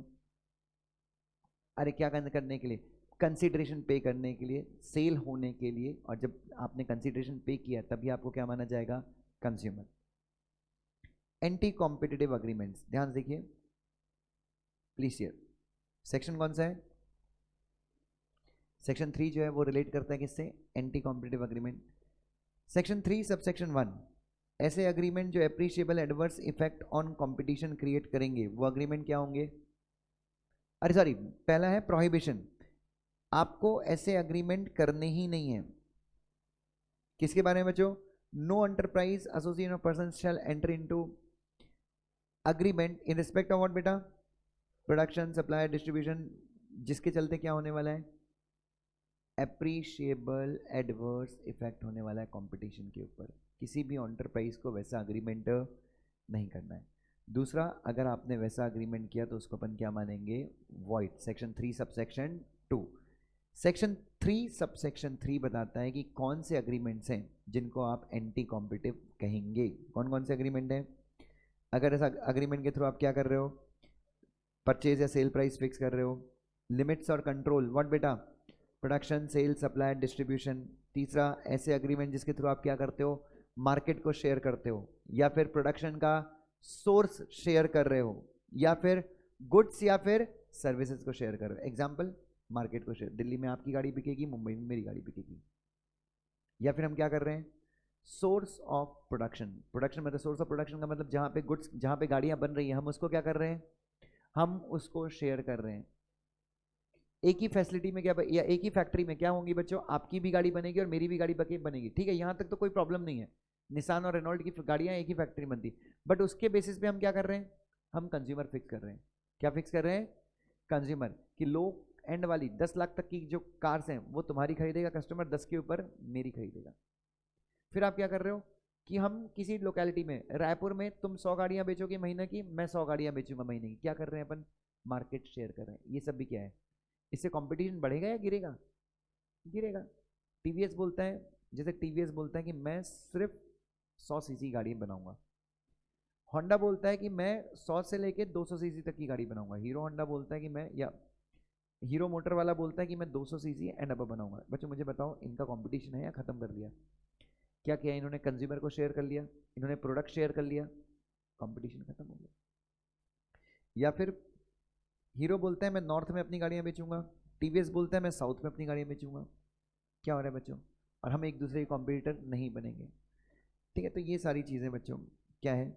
या फिर आप क्या कर रहे हो, bid rigging and collusive bidding. What is bid rigging and collusive bidding, tenders के केस में, यस यस, हम आगे पढ़ेंगे। तो बच्चों ऊपर लिखे हुए सारे कंसेप्ट्स को अगर आप पढ़ें, सेक्शन 3 सब सेक्शन 3 के अंदर जो अग्रीमेंट्स का जिक्र उन्होंने किया है, अगर आप सारे अग्रीमेंट्स का एनालिसिस करें तो यूल फाइंड, तो आप देखेंगे कि टोटल जो अग्रीमेंट्स निकलते हैं वो 2 कैटेगरी में बांट सकते हैं, horizontal and vertical. Horizontal between same level of player होता है, वर्टिकल ऊपर और नीचे वाले प्लेयर्स के बीच में होता है, ठीक है। तो हॉरिजेंटल अग्रीमेंट में जो सबसे कॉमन अग्रीमेंट है वो क्या है, बिड रिगिंग। कौन सा अग्रीमेंट है बच्चों, बिड रिगिंग या फिर कल्यूसिव बिडिंग। ये जो अग्रीमेंट्स आपको पढ़ा रहा हूँ ये ऊपर के ही अग्रीमेंट है, 3 सबसेक्शन 3 के अग्रीमेंट्स को केस लॉ के फॉर्म के मतलब कोर्ट के डिसीजन के हिसाब से हमने कुछ नए अग्रीमेंट्स बनाए, लेकिन ये सारे अग्रीमेंट्स कौन से हैं, एंटी कॉम्पिटिटिव, सेक्शन 3 सबसेक्शन 3 के अंदर। तो बिड रिगिंग अग्रीमेंट का मतलब क्या होता है, आपस में एक लेवल के जो प्लेयर्स रहते हैं वो आपस में डिसाइड करते हैं क्या, कि हम एक दूसरे के अगेंस्ट बिड, विड्रॉइंग अ बिड, 10 लोग हैं, 10 में से 9 लोग विड्रॉ कर लेंगे, एक ही आदमी बिड करेगा और उसको क्या मिल जाएगा, कॉन्ट्रैक्ट मिल जाएगा। बिड्स बाय रोटेशन, अच्छा एक ने विड्रॉ कर लिया, 9 ने विड्रॉ कर लिया, एक नहीं अप्लाई किया, अब क्या होगा, बिड्स बाय रोटेशन। तो ये 9 लोग हैं, ये अगली बार जितने भी 9 कॉन्ट्रैक्ट आएंगे उसमें सब में एक एक बंदा ही बारी बारी से क्या करेंगे, बिड करेंगे। Agreement to throw outside bidders, कहने का मतलब क्या है, हम 10 के अलावा जो भी बिड करने 11वां आएगा उसको हम क्या कर देंगे, उसको हम बिडिंग सेंटर में पार्टिसिपेट करने या बिडिंग में पार्टिसिपेट करने देंगे ही नहीं। अगर उस जगह पे आ रहा है तो उस जगह पे आने नहीं देंगे, अगर इलेक्ट्रॉनिकली बिड कर रहा है तो उसका सॉफ्टवेयर हैक कर देंगे, बिडिंग सॉफ्टवेयर। उसके बाद या फिर हम सब एक जैसी बिड करेंगे। अगर महाराष्ट्र गवर्नमेंट ने बोला है कि हमको हाईवे बनाना है और गवर्नमेंट का कॉस्ट 500 करोड़ रुपए है, तो हम सब लोग एक ही बिड डालेंगे, कितने करोड़ की, 400 करोड़ की बस, या 400, जब सबको ही बिड डालें तो हम 500 करोड़ की बिड डालेंगे। सब एक जैसी बिड डालते हैं तो क्या होता है, चिट निकालते हैं, ठीक है, जिसकी किस्मत है, बट हम प्राइस को गिराएंगे। Are you getting my point? तो क्या इनसे भी कंपटीशन खराब होता है, गवर्नमेंट का कट जाता है फालतू में।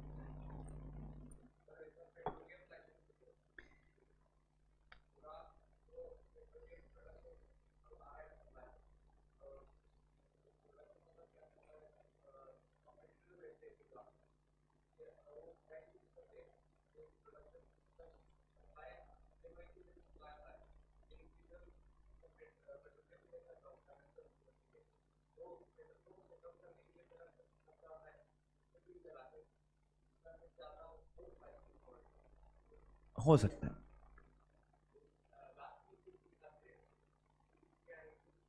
एग्जैक्टली सेम चीज। Next is vertical agreement. क्या बोल रहे दोस्त?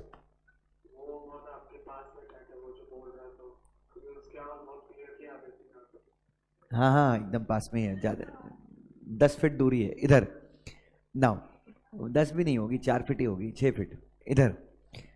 वर्टिकल अग्रीमेंट्स, नेक्स्ट कौन से अग्रीमेंट्स है बच्चों? तो ये हॉरिजेंटल मतलब सेम लेवल के बीच में एक ही हो सकता है, कौन सा, टाइन सॉरी कल्यूसिव बिडिंग या फिर bid rigging. Next is vertical agreement. Vertical agreement के अंदर सबसे पहले टाइन अग्रीमेंट। एज अ कंडीशन एक शर्त डालता है बायर आपके ऊपर, जो गुड्स आपको खरीदना है, अगर उस गुड्स को आपको खरीदना है तो as a condition to buy that goods you will have to buy some other goods.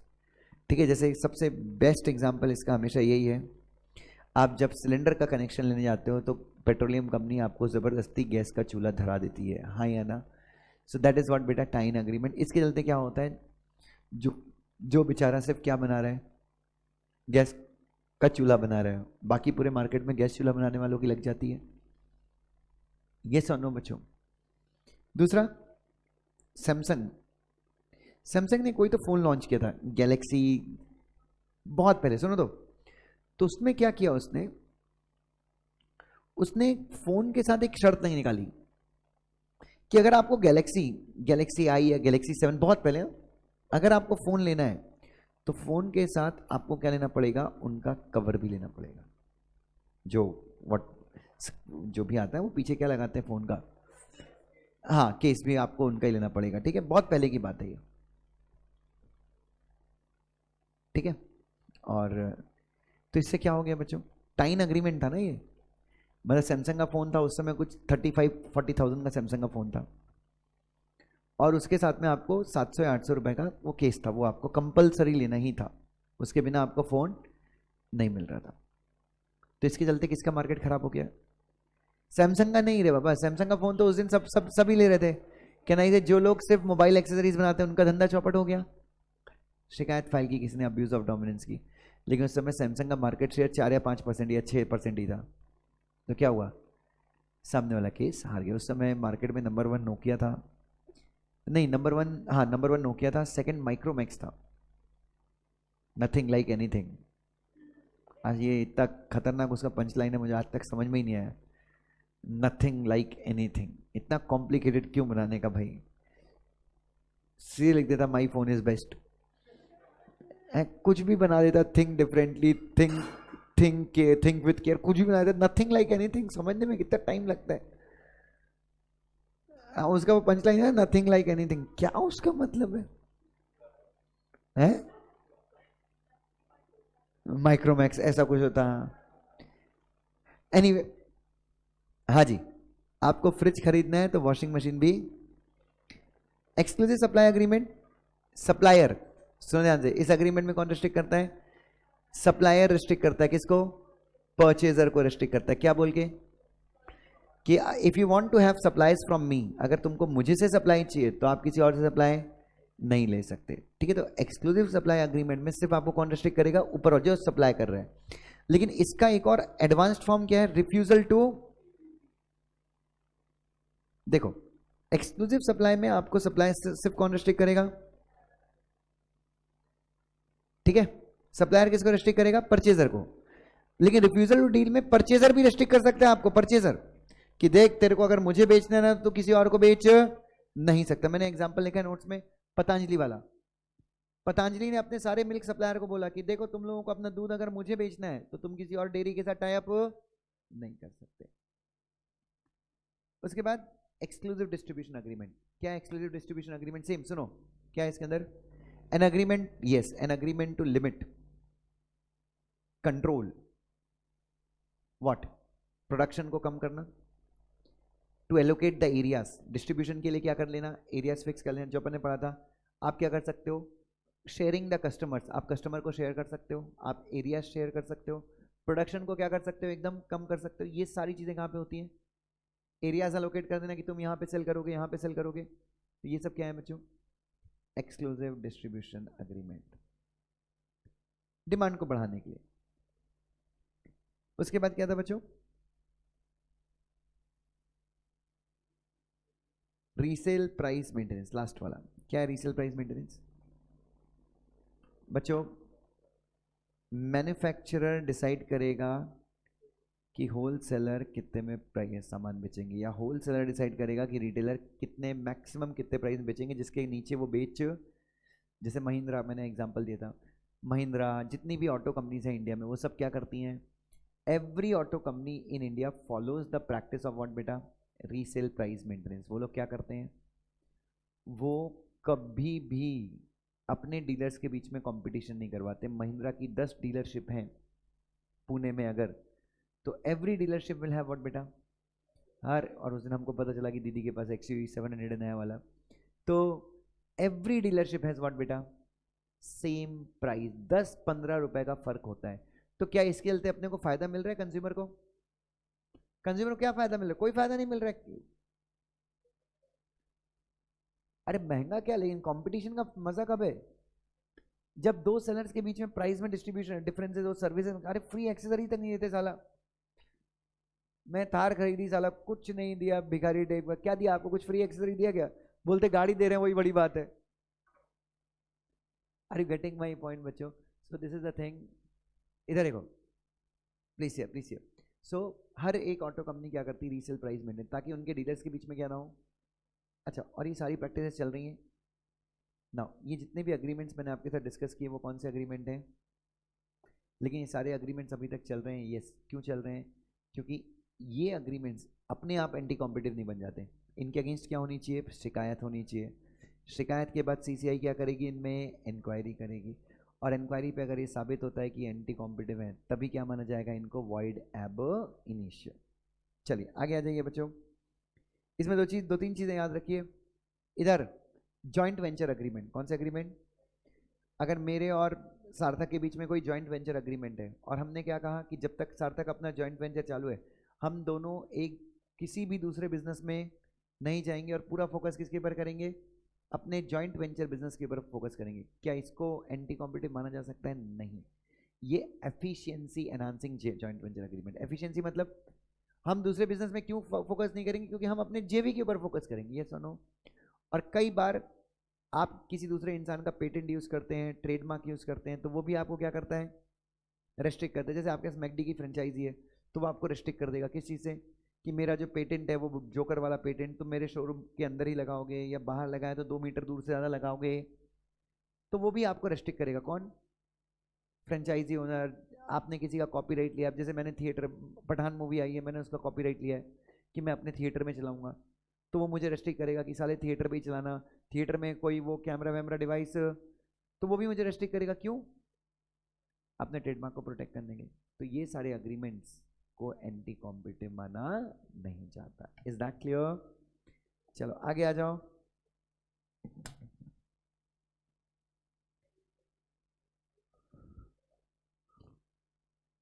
नहीं, ये कंपटीशन सपोर्ट नहीं करते, बट कहीं ना कहीं ये कंपटीशन को नुकसान भी नहीं पहुंचा रहे हैं अभी तक। नहीं, लेकिन ये तो ट्रेड अग्रीमेंट्स है। कौन से अग्रीमेंट्स हैं ये? नॉर्मली हर जगह होते हैं। अब टाइन अग्रीमेंट, बच्चों कई जगह टाइन अग्रीमेंट होता है। तुमने इधर, आप में से किसी ने टोयोटा का कार खरीदा है? टोयोटा फॉर्च्यूनर खरीदा होता तो यहाँ के बैठे होते। ठीक है। सो मैं टोयोटा फॉर्च्यूनर खरीदने गया था इन द ईयर 2016।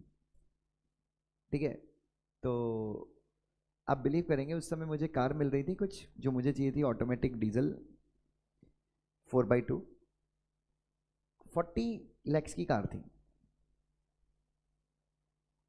लेकिन टोयोटा ने बोला कंपलसरली आपको 3 लाख का टोयोटा एक्सेसरी पैकेज, उनकी कुछ तो है TGQ ऐसे करके कुछ तो कंपनी है उनकी सब्सिडी, तो वो खरीदना ही पड़ेगा। मतलब आपको फॉर्च्यूनर के साथ कितने की 3 लाख की एक्सेसरीज खरीदनी ही पड़ेगी। 40 लाख रुपए ऑलरेडी चाह रहे हैं यार, वो भी आदमी बेचारा लोन लेके कार खरीद रहे हैं, और 3 लाख रुपए की आप क्या खरीदो? 3 लाख में भाई उस समय तो ऑल्टो 800 आती, 2016 में तो आई जाती 3-3.5 लाख में। तो यार मेरा बड़ा दिमाग खराब हो गया। तो ये क्या था बच्चों? टाइन अग्रीमेंट। क्या वो चल रहा है? चल रहा है। क्यों चल रहा है? क्योंकि ये साबित ही नहीं हुआ कि वो डोमिनेंट पोजीशन को क्या करते हैं, अब्यूज करते हैं, इससे किसी का नुकसान। क्योंकि जो बंदा उस प्राइस रेंज में जाता है वो नहीं देखता 2-3 लाख। तो फॉर्च्यूनर कौन खरीदता है बच्चों? Politicians mostly. तो अपन उसी रेंज में अपन गए, बगल में शोरूम था एंडीवर का, फोर्ड का, अपन एंडीवर उठा के ले आए। 32 लैक्स के आसपास कुछ में अपने को एंडीवर मिल गई। दुख इसी चीज़ का होता है मेरे को आज तक कि मैंने एंडीवर क्या कर दिया था, सेल कर दिया था। और इतनी प्यारी गाड़ी थी यार, मैं क्या बताऊँ यार, उसमें बैठता था तो मुझे ठीक है। हाँ यार बहुत दुख होता है मुझे। चलो anyway, now will come to section number 4। बच्चों यहाँ तक सबको क्लियर है? Is everyone with me? Online वाले बच्चों यहाँ तक क्लियर है सबको? अरे से याद आ रहा है कि सब भूलते जा रहे हो? चलो अब हम बात करेंगे किससे, किसके बारे में? Now will start with section number 4। Section 4 किससे डील करता है? Prohibition on abuse of dominant position. Please again, सबसे पहले सेक्शन 4 में ये बताया है कि what is the meaning of dominant position. So dominant position का मतलब होता है स्ट्रेंथ का पोजीशन। किसका पोजीशन बच्चों? डोमिनेंट पोजीशन मींस व्हाट बेटा? अ पोजीशन ऑफ व्हाट बेटा? स्ट्रेंथ। जो कौन एंजॉय करता है? एक एंटरप्राइज एंजॉय करती है कहां पे? रेलिवेंट मार्केट में। कहां पे बच्चों? और रेलिवेंट मार्केट कहां पे होना चाहिए? इंडिया में। अब उस स्ट्रेंथ की पोजीशन के चलते, किसी चलते बच्चों? उस स्ट्रेंथ की पोजीशन के चलते एक एंटरप्राइज क्या कर रही है? Such enterprise is able to operate independently of competitive forces in the relevant market. तो आपकी स्ट्रेंथ की पोजीशन ऐसी है कि आपको कोई फर्क नहीं पड़ता कि मार्केट में आपका कॉम्पिटिटर कौन है, आपका प्रोडक्ट मार्केट में धड़ल्ले से बिकती है। या फिर अगर ये नहीं है तो आप पूरे मार्केट के ऊपर क्या डाल सकते हैं? इंपैक्ट डाल सकते हैं और अफेक्ट इट्स कॉम्पिटिटर्स और consumer in the relevant market. दूसरा क्या है बच्चों? आप किसको नुकसान पहुंचा सकते हैं? देखिए पहला पॉइंट क्या था? आप इंडिपेंडेंटली ऑपरेट कर सकते हैं, स्ट्रेंथ की पोजीशन ऐसी है आपकी। या फिर आप इंडिपेंडेंटली ऑपरेट कर रहे नहीं कर रहे नहीं पता, लेकिन आपने अगर क्या किया, जैसे बंसल क्लासेस को कोटा में एक टाइम पे क्या था, मैंने एग्जांपल भी दिया था बच्चों, बाकी क्लासेस में 10,000 15,000 20,000 रुपए में आईटी का फाउंडेशन कोर्स होता था, बट बंसल उस समय 1 लाख रुपए चार्ज करता था। क्या उसको कोई फर्क पड़ता था? और 1 लाख में भी वो एक साथ 800 900 1000 बच्चों को एक हॉल में बिठा के पढ़ाता था। तो can I say it was able to operate independently? Point number 1। Point number 2, अगर मान लो वो इंडिपेंडेंटली ऑपरेट नहीं करता, अगर मान लो बंसल ने उस समय अपनी फीस 1 लाख से 40,000 कर दी होती तो क्या नहीं से पूरा मार्केट साफ हो जाता। तो या तो दोनों में से एक कंडीशन, या तो आप क्या कर लें, या तो आप मार्केट में इंडिपेंडेंटली ऑपरेट कर रहे हैं तो भी आप क्या हैं, और तो भी आप क्या हैं, या फिर आप अपने कॉम्पिटिटर्स को या फिर कंज्यूमर को अफेक्ट करते हैं। अच्छा, अगर आपने फीस 1 लाख से 3 लाख कर दी होती तो बच्चे तो आते, लेकिन क्या नहीं से कंज्यूमर्स के बीच में हाहाकार मच जाता, हड़तालें होती, कोटा स्टेशन पे प्रदर्शन होते। Yes, Bansal is the teacher जिसने क्या किया है, जिसने कोटा को कोटा बनाया है। I don't know which Bansal, but सुना होगा आपने भी, वो व्हील चेयर पे बैठता है ऐसे, राजेंद्र बंसल। क्या, तो वो बंसल करके टीचर थे जिन्होंने कोटा को क्या बनाया, कोटा बनाया। वैसे ही सीए के लिए पुणे में क्या है, विनोद कुमार अग्रवाल सीए के लिए। हाँ, और सीएस के लिए भी अग्रवाल ही था, अग्रवाल हम फर्जी अग्रवाल, जहाँ पे मैंने अपना करियर शुरू, जहाँ से लोग क्या करने लगे, जहाँ से लोगों ने पुणे में सीएस के लिए आना क्या किया, शुरू किया। हाँ, वो पैसे देते ना यार, वो बहुत पैसा लगता है यार इधर। हाँ ना, व्हाट, हाँ चलिए, तो ये एग्जाम में क्वेश्चन आ चुका है, डोमिनेंट पोजीशन का मतलब क्या है। अच्छा, एक एंटरप्राइज को हम मानते हैं कि वो डोमिनेंट पोजीशन को क्या कर रही है, अब्यूज कर रही है। कब बच्चों, अगर वो कौन सी शर्त लगाती है गुड्स को बेचने के टाइम पे, ऐसी कंडीशन जिनका गुड्स से कोई लेना देना, अनफेयर, कुछ भी प्राइस चार्ज करना, डिस्क्रिमिनेटरी, अलग अलग कस्टमर से अलग अलग प्राइसेस चार्ज करना, उसके बाद अनरीजनेबल प्राइस चार्ज करना। आप क्या कर रहे हैं, किसी नए प्लेयर को मार्केट में एंट्री मारने नहीं दे रहे हैं। Same, creation of barriers to entry and denying market access. Barriers to entry मतलब आप आने नहीं दे रहे हो, डिनाइंग एक्सेस मतलब जो मार्केट में ऑलरेडी है आप उसके बिजनेस में क्या कर रहे हो, प्रॉब्लम क्रिएट कर रहे हो।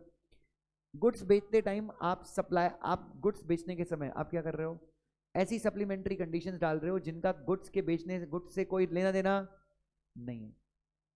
मेरी दुकान पे अगर मेरा फ्रिज खरीदना है, मेरे ब्रांड का फ्रिज खरीदना है, तो माथे पे तिलक लगा के आना पड़ेगा और गायत्री मंत्र पढ़ना पड़ेगा, तभी मैं गुड्स दूंगा, नहीं तो नहीं दूंगा। क्या है बच्चों, ये ऐसी कंडीशन है, ऐसी सप्लीमेंट्री कंडीशन है जिसका गुड्स के परचेज सेल से कोई लेना देना है ही नहीं।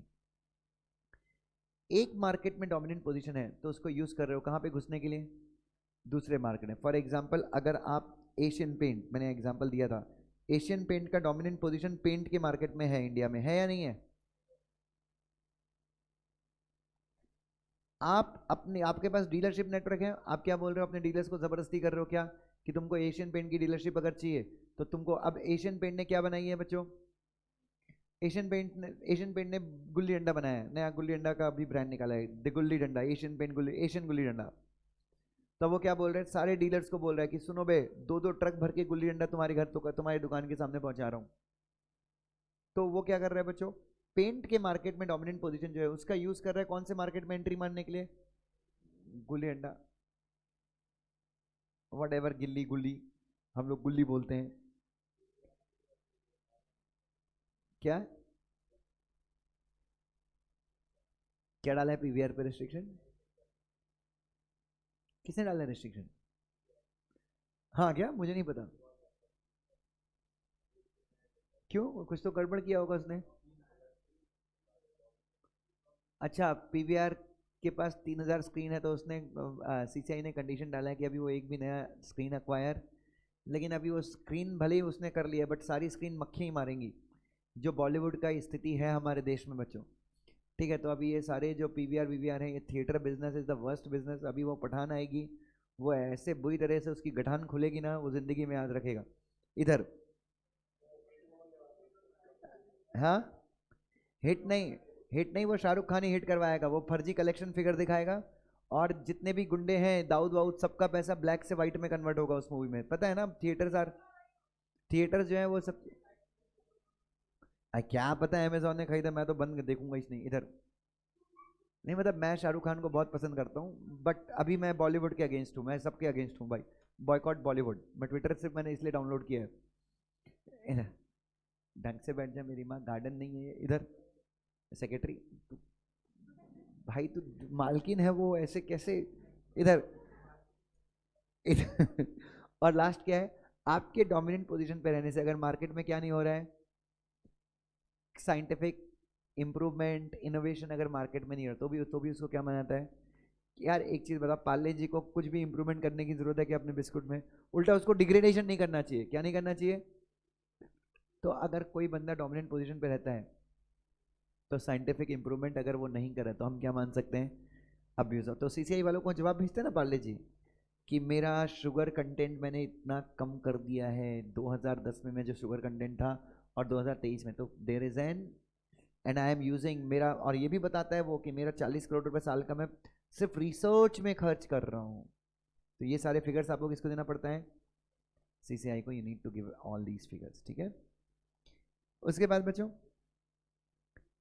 प्रीडेटरी प्राइसिंग, ये भी एक प्रकार से डोमिनेंट पोजीशन है। प्रीडेटरी प्राइसिंग लेकिन वैलिड कब होगा, जब दो कंडीशन हो, पहला आप कॉस्ट के नीचे बेच रहे हो प्रोडक्ट, और दूसरा आप क्यों बेच रहे हो, आपकी नीयत है कि मार्केट से आपके कॉम्पिटिटर्स क्या हो जाएं, एलिमिनेट हो जाएं। तो प्रीडेटरी प्राइसिंग को भी क्या माना जाएगा, अब्यूज ऑफ डोमिनेंट पोजीशन माना जाएगा, ठीक है ना।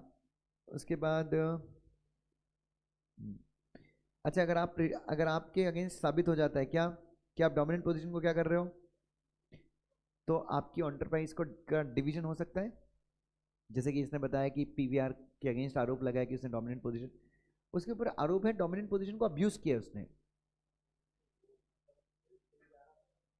नहीं तो कुछ ना कुछ तो आरोप लगा होगा, I have to see the, क्योंकि अगर आप डोमिनेंट पोजीशन पे हो तो सीसीआई को कोई प्रॉब्लम नहीं है इससे।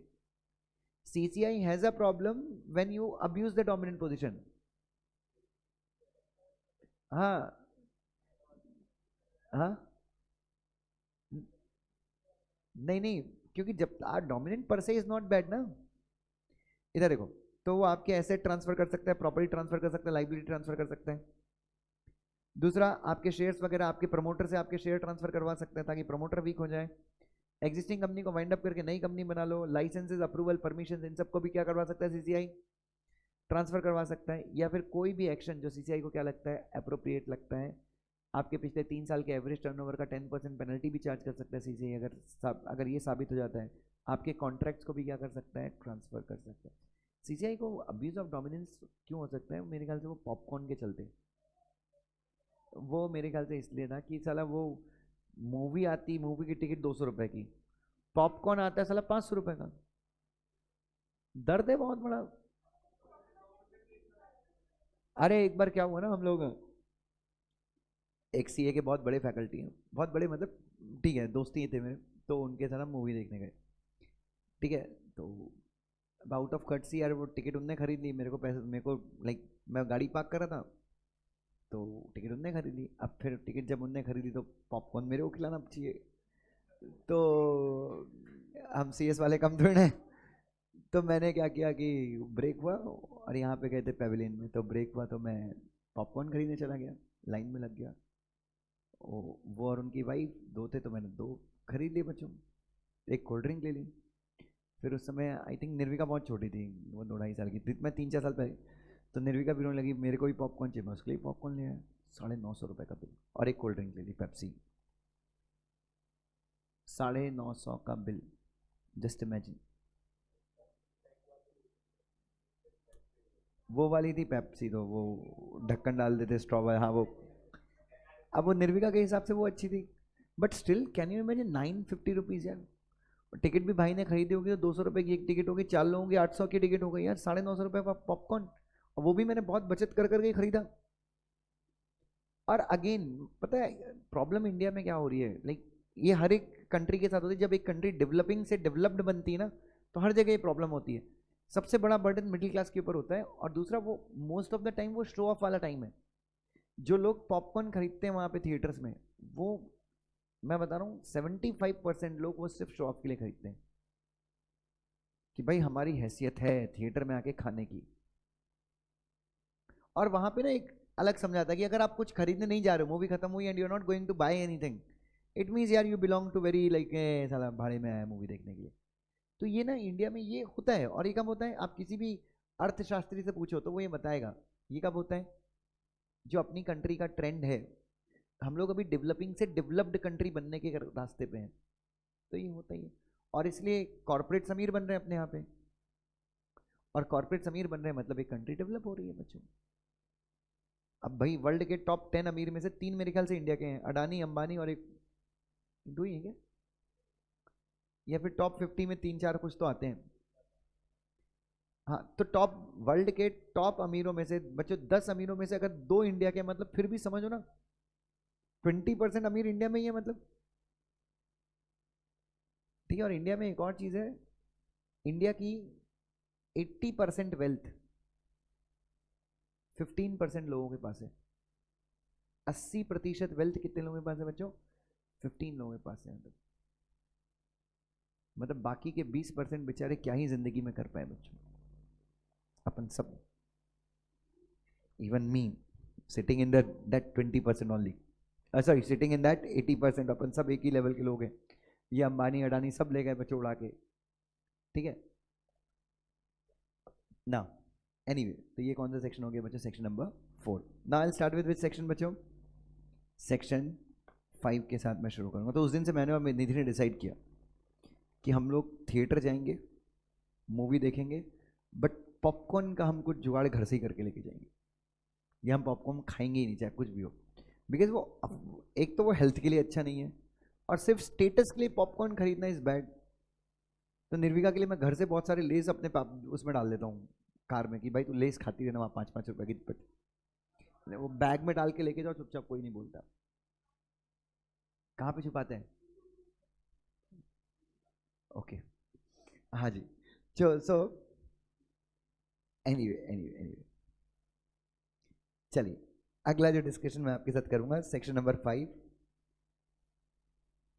सेक्शन 5 क्या है इस एक्ट का? मैंने आपको बताया सेक्शन 3, 4 और 5, ये 3 सेक्शन जो है इस एक्ट के क्या है बच्चों? सबसे इंपॉर्टेंट सेक्शंस हैं। 3, 4 और 5 very important section. Now what is combination? 2 चीजें याद रखना, मर्जर या फिर अमलगमेशन, सॉरी मर्जर या फिर एक्विजिशन। किसका? 2 और मोर एंटरप्राइजेस का, जब उनके combined assets and combined turnover, combined assets और कंबाइंड एक्सीड्स थ्रेशहोल्ड लिमिट, तो अपन क्या मानते हैं? वो कॉम्बिनेशन है कॉम्पिटिशन एक्ट के हिसाब से। और अगर आपका कॉम्बिनेशन किसी भी थ्रेशहोल्ड लिमिट को क्या करता है? एक्सीड करता है, तो आपके कॉम्बिनेशन को कौन रेगुलेट करेगा बच्चों? Then your combination will be regulated by competition commission of India. हाँ या ना बच्चों? चलो, उसके बाद अगर बच्चों सेम, अगर आपका कॉम्बिनेशन जो कंबाइंड एसेट्स हैं, कंबाइंड टर्नओवर है, अगर वो क्या करता है? लिमिट को एक्सीड करता है, तो आपके कॉम्बिनेशन को कौन रेगुलेट करेगा? सीसीआई रेगुलेट करेगा। यस और नो बच्चों? Now look at the threshold limits. अच्छा, पहले मैं आपको बता दूं ये थ्रेशहोल्ड लिमिट्स 2 कैटेगरी की हैं। ये बहुत सारी कैटेगरी की, बट अपने सिलेबस में 2 ही कैटेगरी की बताया है। तो प्लीज हियर, इधर देखा। अब ये थ्रेशहोल्ड लिमिट कैसे अपने को कैलकुलेट करनी है? Number 1, in terms of combined assets individually. पहला अपन कैसे बच्चों? Assets and turnover, x limited और वाई लिमिटेड। अगर ये दोनों मर्ज हो रहे हैं तो इंडिविजुअल एसेट्स अपन कैसे कैलकुलेट करेंगे? इन दोनों का मिला के प्लस इन दोनों की जो स्टेप डाउन सब्सिडरीज हैं उन सब के एसेट्स को मिला दिया तो क्या निकलेगा? एसेट्स का वो लिमिट आ जाएगा, टर्नओवर भी same, individual X limited Y limited plus उनकी स्टेप डाउन सब्सिडरीज। ये हो गया इंडिविजुअल के लिए। नाउ ग्रुप के लिए, ग्रुप में आपको क्या ध्यान में रखना है? यस, ध्यान से देखो। ग्रुप में जो ग्रुप अक्वायर कर रहे हैं, जैसे अडानी ग्रुप अक्वायर कर रहे हैं, तो अडानी ग्रुप पूरा प्लस जिसको अक्वायर कर रहे हो, आप एनडीटीवी को अक्वायर कर रहे हो तो एनडीटीवी प्लस इसकी स्टेप डाउन सब्सिडरीज। मर्जर में भी सेम, जिस ग्रुप में आप मर्ज हो रहे हो, जिस ग्रुप में आप क्या हो रहे हो, उसका पूरा ग्रुप, ग्रुप में कौन सी कंपनी आएगी? ग्रुप में कौन सी कंपनी आएंगी? 2 या 2 से ज्यादा कंपनीज मिला के जिस भी कंपनी में 26% या उससे ज्यादा शेयर्स होल्ड करती हैं, या फिर पॉलिसी डिसीजन वगैरह में पार्टिसिपेट करती हैं, कंट्रोल एक्सरसाइज करती हैं, यस और नो, तो दो या दो से ज़्यादा कंपनी मिला के अगर किसी तीसरी कंपनी में क्या करती हैं 26% या उससे ज़्यादा वोटिंग राइट्स को एंजॉय करती हैं या फिर कंट्रोल करती हैं उसको, तो अपन क्या मानेंगे, क्या है, ये दोनों कंपनीज और ये क्या है, ये तीनों क्या है बच्चों, एक ही ग्रुप का पार्ट है। सब्सिडरी में क्या होता है, देखो देखो सब्सिडरी में 50% होता है, सब्सिडरी में आप उसको काउंट करते हो मैं जिस कंपनी में 50% होल्ड करता हूं वो मेरी सब्सिडरी है। लेकिन यहां पे सब्सिडरी में तो सिर्फ एक ही कंपनी इंक्लूड होगी, बट ऐसा हो सकता है मैं 4-5 कंपनीज में 26% स्टेक होल्ड करता हूं, तो यहां पे सब्सिडरी भी नहीं, आप सब्सिडरी के अलावा और किसको काउंट करेंगे, सब्सिडरी के अलावा आप किसको काउंट करेंगे, उस कंपनी को भी काउंट करेंगे जहां पे आप कितना होल्ड करते हैं 26%। अच्छा आप इंडिविजुअली होल्ड करते हैं तो भी ठीक है, आप दो या दो से ज्यादा एंटरप्राइज मिला के 26% होल्ड करती तो भी वो क्या होगा, ग्रुप। तो अडानी का पूरा ग्रुप लोगे प्लस एनडीटीवी प्लस उसकी स्टेप डाउन सब्सिडरीज, ठीक है। तो ये पहला, तो इंडिविजुअली कितनी लिमिट है एसेट्स की 2000, अगर ये मीट नहीं कर पाए तो टर्नओवर, देन ग्रुप का कितना है 8000 करोड़ रुपए और ग्रुप का टर्नओवर, तो ये ग्रुप में क्या है अडानी, अडानी का पूरा ग्रुप है प्लस एनडीटीवी और उसकी स्टेप डाउन सब्सिडरीज है। अच्छा अब आप दोनों में से आप दो एंटरप्राइजेस हो, यस आप दो एंटरप्राइजेस हो, आपका मर्जर और amalgamation I don't know India में हो रहा है कि इंडिया के बाहर हो रहा है, हो सकता है आपका मर्जर अमलगमेशन इंडिया के बाहर हो रहा है, एप्पल और सैमसंग इंडिया के बाहर मर्ज हो रहे हैं, बट अगर उनके एसेट्स कहाँ पर हैं, इंडिया में हैं, तो भी उनके मर्जर और अमलगमेशन को क्या कर सकते हैं, सीसीआई जो है वो रेगुलेट कर सकती है। लिमिट क्या है, इंडिविजुअली, पहला अपन क्या देखेंगे, इंडिविजुअल, पहला इंडिविजुअल इनके टोटल एसेट्स कितने हैं, total assets $1 billion, combined assets कितने हैं बच्चों, $1 बिलियन के, जिसमें से इंडिया में कम से कम कितना है 1000 का। टर्नओवर कितना है उनका इंडिविजुअली, दोनों का मिला के इंडिविजुअल टर्नओवर कितना है 3, इंडिया में कम से कम कितना है, ग्रुप का 4 बिलियन और इंडिया में कितना है 1000 करोड़, टर्नओवर ग्रुप का 12 बिलियन और इंडिया में कितना है 3। तो ये कोई भी इनमें से कोई भी एक लिमिट अगर आपने क्या कर दी, एक्सीड कर दी, then your combination will be regulated और सेक्शन 6 जो है सीसीआई को पूरी पावर दे देगा आपकी कॉम्बिनेशन की वाट लगाने की। वाट नहीं, रेगुलेट करते हम, प्रोहिबिट नहीं करते, याद रखना। कॉम्बिनेशंस को सिर्फ क्या किया जाता है, रेगुलेट किया जाता है, we do not prohibit the combinations, is that clear. दो क्वेश्चन पूछ मेरे दोस्त, जैसे कि हाँ मिनिमम इंडियन कंपोनेंट मतलब एप्पल और सैमसंग अगर इंडिया के बाहर मर्ज होते हैं तो उनके कॉम्बिनेशन को क्या सीसीआई रेगुलेट कर सकता है, हाँ रेगुलेट करेगा। अगर उनका कम से कम टोटल एसेट्स में 1000 करोड़ के एसेट्स कहाँ पे कंबाइन होने के बाद इंडिया में है। हाँ बेटा प्लीज,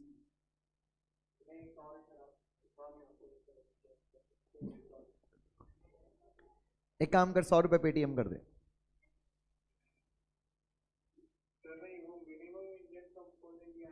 मिनिमम इंडियन शेयर मतलब आप 1 बिलियन का टोटल सेल कर रहे हो या टोटल एसेट्स हैं, तो उसमें से कम 1000 करोड़ के एसेट कहाँ पे होने चाहिए, इंडिया में होना चाहिए। अगर नहीं है तो 900 करोड़ के ही हैं तो नहीं नहीं फिर अपन इसमें मैच नहीं होता, तो अपन इधर देखेंगे, तो ये दोनों मैच होना चाहिए ना।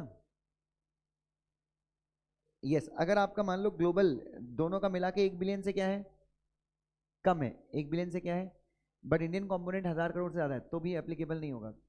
ये दोनों लिमिट एक साथ मीट होनी चाहिए, ये बीच में एंड है और यहाँ पे क्या है और है, ठीक है ना। तो फिर ये जो मैंने आपको बताया ये सब मैंने आपको यहाँ पे लिखा है। अच्छा उसके बाद एक मिनट बेटा, एक मिनट, प्लीज बोल प्लीज बोल प्लीज बोल।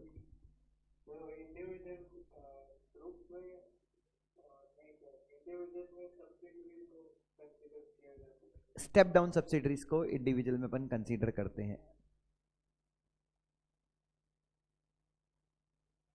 और दूसरा, अच्छा ये दूसरा था क्या,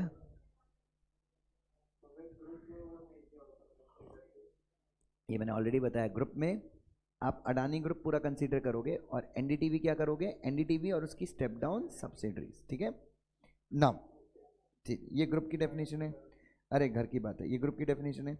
फिर अभी ना ग्रुप की डेफिनेशन को एक 5-5 साल का एग्जाम्पशन मिला था कि ग्रुप में सिर्फ अपन उसी को काउंट करते थे जहाँ पे अब जहाँ पे कितना परसेंट कम से कम, जैसे मैंने बताया ग्रुप का मतलब है कि दो कंपनी 26% होल्ड करती हैं, बट ग्रुप में एक एग्जाम्पशन था क्या कि ग्रुप में आप उन्हीं कंपनीज को काउंट करो जहाँ पे आप कम से कम 50% वोटिंग राइट होल्ड करते हो।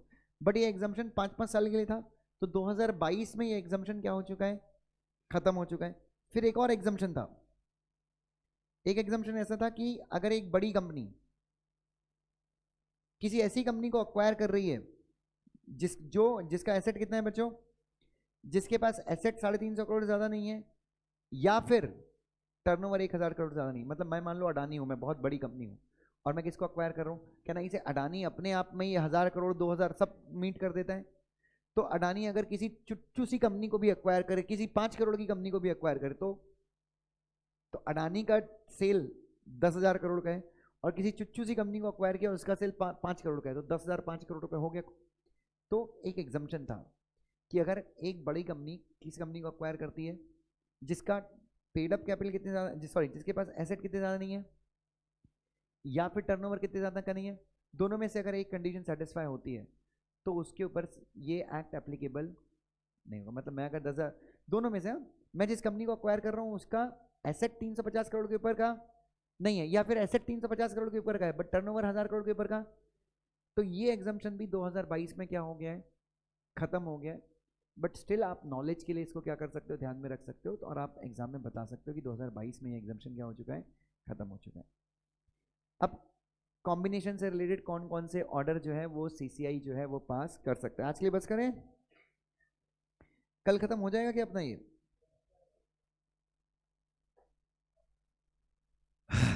चलो सो चलो तो कल अपने चैप्टर क्या करेंगे, आई थिंक 2 रिवीजन लेक्चर लगेंगे यार अपने को, क्योंकि बहुत बड़ा है। हाँ वही